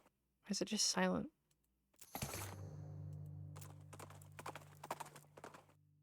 I've been playing for so long, the music just said, I'm done. Out in the open desert, among the rocks and dunes, and underneath the scorching desert sun, you encounter a chef. Why have I encountered like 4 chef people out here? That probably doesn't sound all that strange comparatively, but hold on while I go into more detail. He has somehow hauled a full-size iron pot-belly stove out into this blistering hot hole and is cooking something on it, though you can't tell what because all you see is the pan. In the pan is fire. Rather than being drenched in sweat, he is literally steaming. Furthermore, he is muttering wildly to himself. Hotter. Gotta be hotter. Hotter. What are you cooking? What is literally being cooked? Gazpacho soup. Oh. I have bad news for you. What? Buddy. Gazpacho soup is served cold. What? No, it's not true. Yeah, sorry. The chef runs off into the desert screaming. As you watch him go, there's a clang behind you as the door to the stove falls off. The hinges have melted through. Why do I have that? It's like a shield. What did you send me? Clicking a random link in chat. Such a good idea. Why did you send me a map? What is this?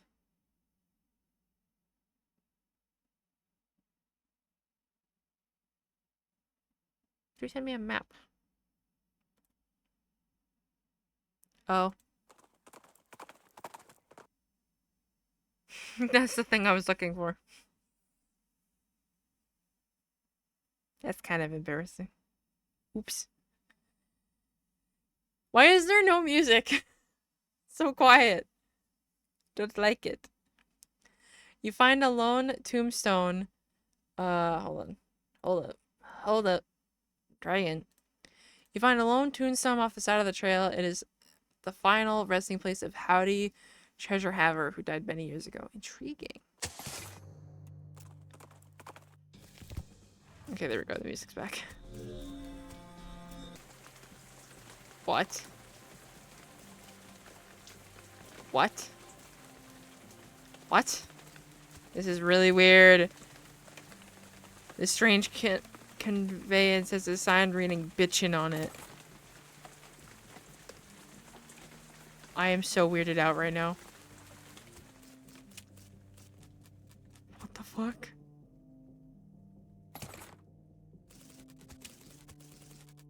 I'm so confused. Glowing ring. What is happening? You approach the sarcophagus. The top has long since crumbled to dust and it is empty. Wait, no, it isn't empty. There's a jawbone on a very small pillow. Inspect it. You bend down for a closer look and hear a faint whisper. I beg your pardon. This seems kind of rude, but so is leaving without hearing what it has to say. You pick up the bone and hold it up to your ear. Oh, come on. Please speak up. Hold it even closer. Stick it in your ear. You jam the jawbone as far into your ear as you can. Stick your finger in your other ear. Undying. What? Undying. Okay. You put the jawbone back into the sarcophagus, and in doing so, notice something yellow hidden under the pillow. You grab it as a reward for your patience. Smiling face button. Damn, that's really good, actually.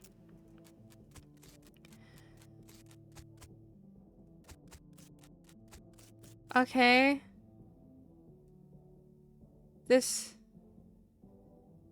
was so random. Make me kind of uncomfortable. Also, I just realized that it's only raining in this one spot.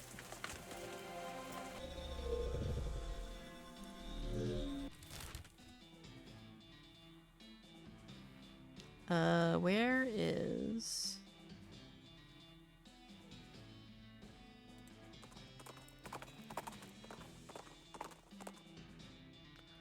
Riding along the trail, you pass two cowboys who are shooting craps. By which I mean they're having a contest to see whose horse can crap the farthest. Okay. That was really random. You telling me to go to the circus? I will do this first and then I will go to the circus, okay? The key-shaped L vibrato device hums as you approach it. Through it you see a... I thought this said a busty city street.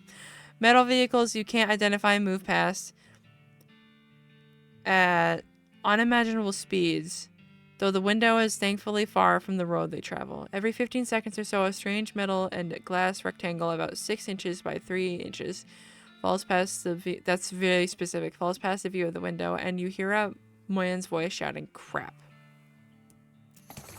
I have a phone. Cool. This. We have this thing. Which I think is the last one? No, there's one more. At Snake Spring.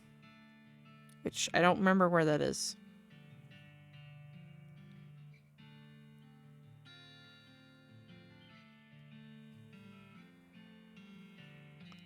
Snake Spring. Snake Spring. Where is Snake Spring?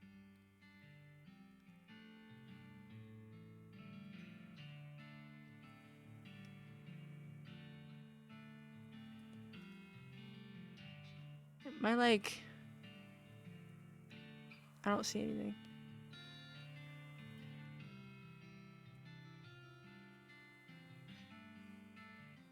I do not see it. Okay, but fine. I'll go to the circus. Why are you telling me to go to the circus? What's there?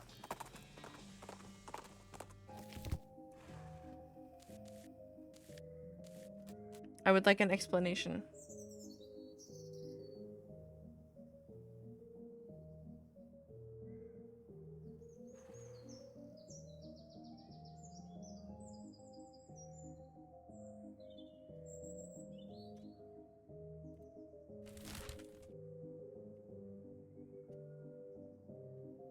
Yeah, but how do I talk to Barnaby about him?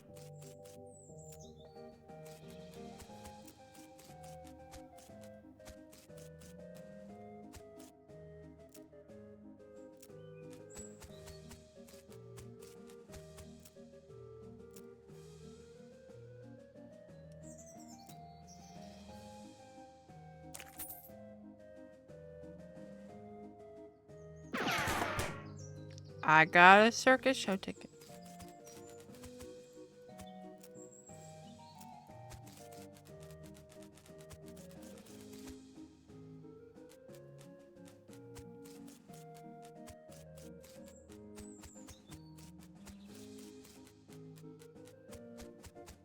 I have to win all of the games. That's kind of what I figured. It's a game. Simplest guessing game imaginable. I've got a standard deck of playing cards here. I show you all the faces, then I turn them back over and start picking cards. You guess what cards I pick and you win. You don't shuffle them? No, sir. If you can memorize the deck that fast, more power to you. Or if you got a bunch of magic in you and you want to try reading my mind, that's fine too. Just don't dig too deep. Okay. Sure. Give it your roll. I got a large owl plush. Okay.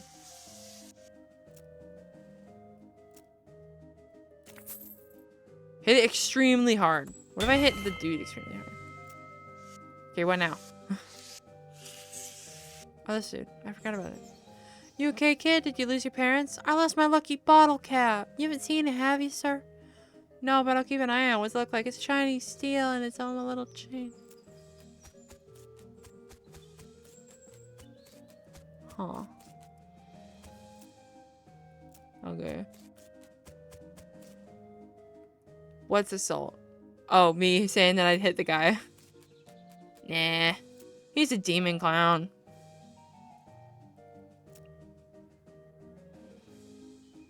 Yeah, sure, I'll go see the sideshow. Why not?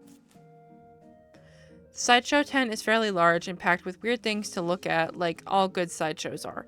A few lanterns are hanging from the ceiling, casting flickering shadows around and making everything look even more eerie. A clown is hanging out in here, presumably to keep an eye on the exhibits. He grins and nods as you enter. Come in, take your time. Have a good look around. Just remember, no touching. No, I won't make that joke. This looks to be one of those weird bent mirror things that make you look all crazy, as if that wasn't enough crazy looking stuff around here already. The mirror somehow shows you what you'd look like in clown makeup. Bloodshot eyes stare back at you from a pasty white face painted with an odd pattern of red triangles. In the flickering lantern light, it almost looks like he winks at you. This mirror makes you look really stretched out and thin. Your limbs twist and writhe like snakes as you move around. It's a bit unsettling and your muscles ache a little sympathetically. Your reflection in the mirror is short and squashed looking, folded up like an accordion. You spend a moment moving back and forth in front of the mirror, seeing how the image changes. It's kind of amusing. Howdy, fella. Welcome to the sideshow. Thanks. What's to see in here? Well, down on the left, we have our collection of spooky warped mirrors. Right here, we have exhibits of clown eggs and pickled punks. And further down to the right is our freak show. Feel free to explore. Ask a question. Oh, what about these people? You know what? I don't actually really care. You see several shelves full of white eggs, each one painted with a unique pattern of colorful shapes. A small placard pinned to one of the shelves says, "Clown eggs. In the circus community, it is traditional for each clown to paint their chosen makeup pattern onto an eggshell. These clown eggs are archived for future reference to ensure that no one chooses a pattern that has already been used. It is considered extremely taboo to wear another clown's face. These must be the eggs for the clowns that work in the circus. You recognize a few of them, like the clown here in the sideshow tent and the ticket seller clown up front." Hey, step back, no touching. Really? The clown and eggs are a real thing. That's cool. I feel like they probably wouldn't use eggs, though. But if they want to use eggs, they can use eggs. These shelves are filled with jars, and the jars are filled with things. Real weird looking things. You lean in a little closer to inspect the jars. They mostly contain malformed and or mutated animals pickled in formaldehyde. A 3-headed kitten, some kind of ferret or weasel with 8 legs, a twisted Mobius loop of snake without a head or tail. Weird, crazy stuff. One shelf seems devoted to huge, gross, pale grubs, like fat, featureless white worms the size of sweet potatoes. The one on the end is larger than the others and has shiny black eyes. Someone has painted its face in an apparent parody of clown makeup. Yuck. Take a closer look. The pasty white face has been painted with little blue triangles over and under the eyes. The creature has a long, thin slash of a mouth as well, and the area around it has been painted with bright red lipstick. The black eyes flash red as the thing suddenly thrashes in its jar, spinning to face you and stretching its mouth open, revealing rows of yellow shark teeth. You stumble back with a cry of shock. Gah! I got you pretty good there, buddy. What the hell is that thing? Oh, it's just it ain't a real critter. It's made of rubber and clay and doll parts and such. Got an electromagnet under the shelf to move it with. He takes a little push button gizmo out of his pocket to show you. Should have seen your face. You better jump right out of your boots.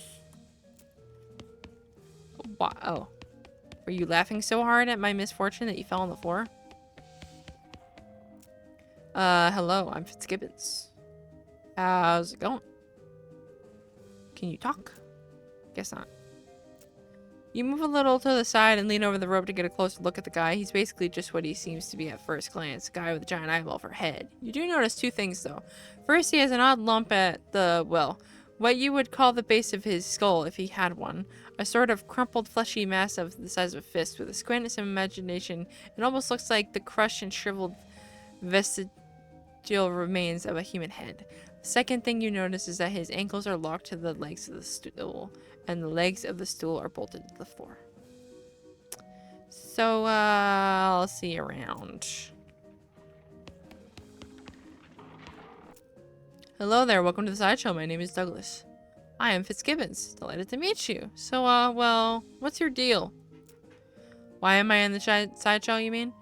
Well, yeah, you seem perfectly normal. How forthright of you. Of course, it is only natural to wonder. Wait a minute. You said that last bit without moving your lips. Are you a ventriloquist? Not at all. Allow me to demonstrate. He stands up and turns around. His back is the same as his front. That is, his suit has been tailored with two front sides, and he has another face on the back of his head, with his hair cut and parted appropriately. Ta-da! As he sits down, his knees and other joints crack and pop loudly as they reverse themselves. Douglas winces slightly, though certainly not as much as you'd expect. What in the... Surprising, yes? A bit, yeah. How is that even possible? Douglas shrugs and holds his pipe up to the now back of his head, so his other face can take a puff. Are you... What's the phrase? Siamese twins? Not exactly. It is difficult to describe, I'm afraid. Two minds in one body? With two faces? It would be closer to the truth to say two instances of the same mind. With, as you say, two faces. You're right. That doesn't make any sense at all. The other face chuckles and Douglas holds his magazine behind his back. It took some getting used to, that much is quite certain. Why are you in the sideshow? Well, I have a contract. Out of the corner of your eye, you spot the clown making a gesture, but you didn't catch what it is. Douglas clears his throat. Plus, well, it's quite the life, you know. Free room and board, travel the world, and you meet such interesting people. Were you born like this? I would rather not discuss how I came to be this way, if you don't mind. Okay, sorry. No apology necessary. Your knees must be a wreck. Surgery was necessary to permit them to bend in both directions. It sounds worse than it feels, I assure you. Talk to you later. You know, I'm wondering if, because I'm pretty sure these are demon clowns, if I remember correctly. And so I wonder if, like, these were bad people and they were, like, cursed with something. And that's why they don't want to talk about it, and that's why they can't talk about the contract. Maybe that's what it is. Hello. Hello there, enjoying the carnival? Well, it's interesting. She smiles slightly. Yes, I'm sure it is. Can I ask you a question? Certainly. Why are you in a box? First things first, we haven't introduced yet. Oh, I'm Fitzgibbons. Nice to meet you. Nice to meet you too, Fitzgibbons. I'm Janet. Hi, Janet. So, why are you in a box? That's a rather personal question, isn't it? Oh, sorry. I'm only teasing, dear. Would you like to see inside? Sure. Janet whistles to signal the clown, and he moseys over. He unlocks the door on the front of the box and throws it open with a theatrical flourish.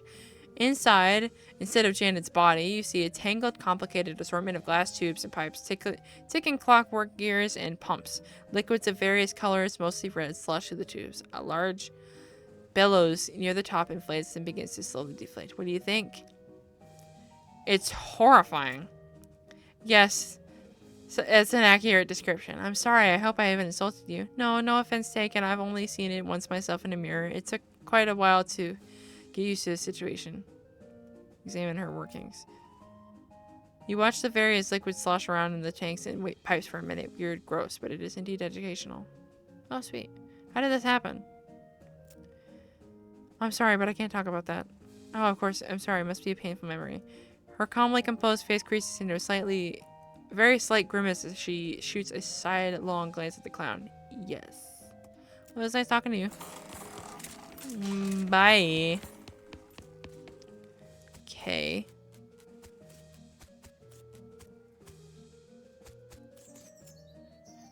Hi there, fella. Interested you in a toy balloon? How much are they? You make a float. Close the F. Sure, I guess. Tell me more about the circus. Really, it's more of a carnival, but let's not split hairs. What would you like to know? Who's this Barnaby Bob guy? Oh, the boss is a real famous showman, though I'm not surprised you wouldn't have heard of him around here. Oh, got knifed like a hawk, and he's a real whiz with those knives of his. Don't miss his show. It's a real highlight of the carnival. Why is everyone working here a clown? Oh, it's traditional. When the, what do you call them, rodeos stopped being put on, the rodeo clowns took other jobs at the circuses and carnivals. Over the years, it just became the normal thing for carnies to be clowns. It's a community, you might say. What are your travel plans? Haven't decided yet. That's why we sit down somewhere a bit more rural. Keep things relatively quiet while we scout around, get the lay of the land and all. Where'd you travel from? Was your previous stop interesting? Oh, northwest-ish. It was a little hole-in-the-ground kind of place. You wouldn't never heard of it. Let's see you around, I guess. Oh god, okay. So much talking. The clown blows his slide whistle again as you approach. Step right up, fellas. Step up and try one of the world's newest candy sensations. What is it? Cotton candy, the finest in several senses of the word. Sponge sugar created through a revolutionary new process. It's so light and sweet and fluffy. It's like eating butterfly dreams and kitten wishes. That's kind of sad, actually. So it isn't actually made of cotton? What? No, cotton is indigestible, no matter how much chocolate you cover it with. Found that one out the hard way, did you? How do you make it? You pass a metal box with a wide funnel coming out of the top. This little machine right here, can't you tell how it works? Much as I'd like... Oh, can't tell you how much it works, much as I'd like to brag. Trade secret, you invented it. Not as such. Couple dentists down south were the first ones. Dentists, go figure. But after hearing about it, I managed to figure out how it works. Made a few improvements with my design. Now I'm really curious. Sorry, fella. These secrets in this box are for nobody's eyes but my own. I'd be happy to sell you some cotton candy, though. How much does it cost? Just 300 meat? Okay, I guess. The clown puts his slide whistle down on the counter, ducks underneath, and comes back up with a paper cone, which he holds in the mouth of the metal box. He pulls down a lever and the machine makes a thin squealing sound as glittering white sponge sugar collects around the paper cone in a fluffy cloud. Here you go. Okay. I want these clowns to come to my town. Fun birthday party. They're demon clowns, though. Oh, yes. Lost and found. Bottle cap.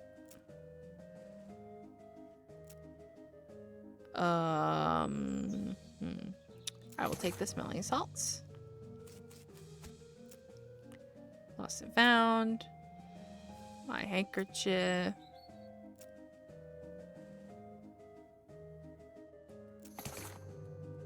I'm just gonna take all your stuff.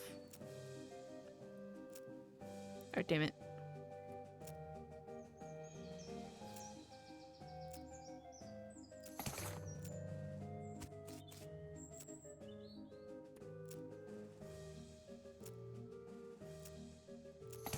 Okay. I got the kid's bottle cap.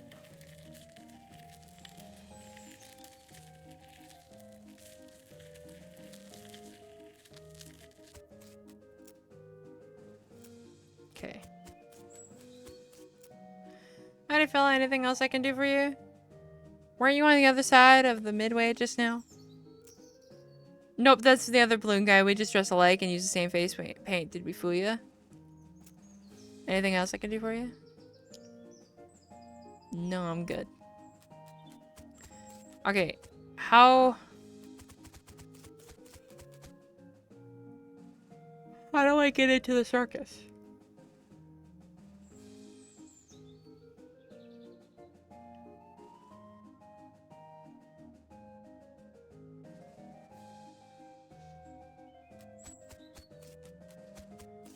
I'm sensing there's still a lot more to do.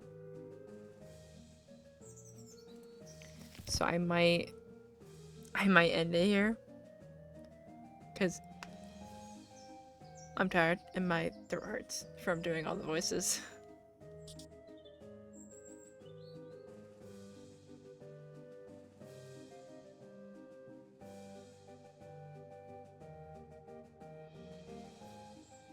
But let me see if I can... Yeah, let me look up how to, like, get to Barnaby Bob. And if it is, like, short, I'll do that and then I'll end. But if it's too long, I'll just end right now.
Okay, so there's like a couple things I can do.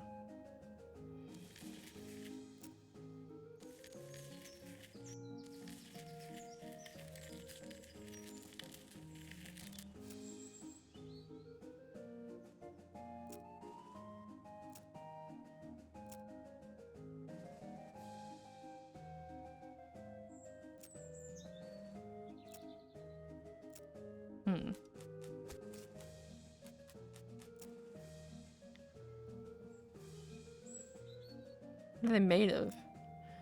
What do you mean? They're pork. What else do you make a sausage out of? Regular pork or long pork?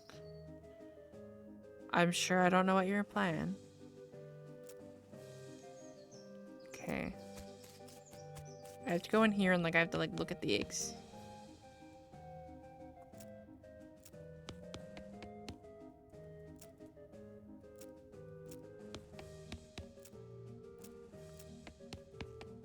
Okay. Can I go on the thing now? Oh, come on.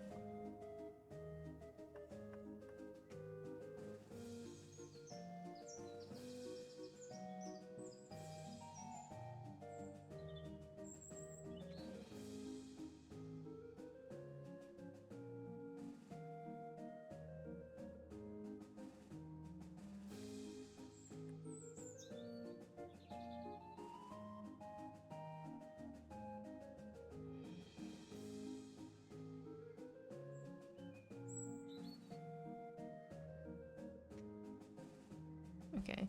So I can also... Apparently I can steal the cotton candy guy's slide whistle.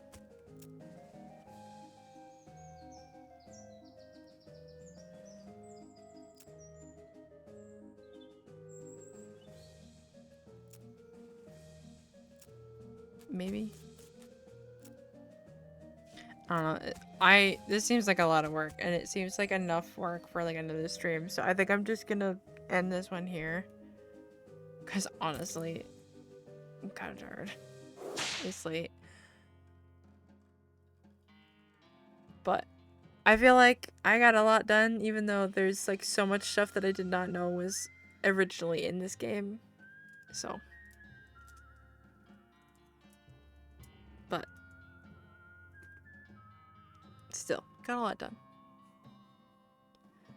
But I am going to end it there for the night. Thank you guys for watching. I'll try to get another West of Loathing stream out soon. And we can finally finish this game. Such a long game. But yeah.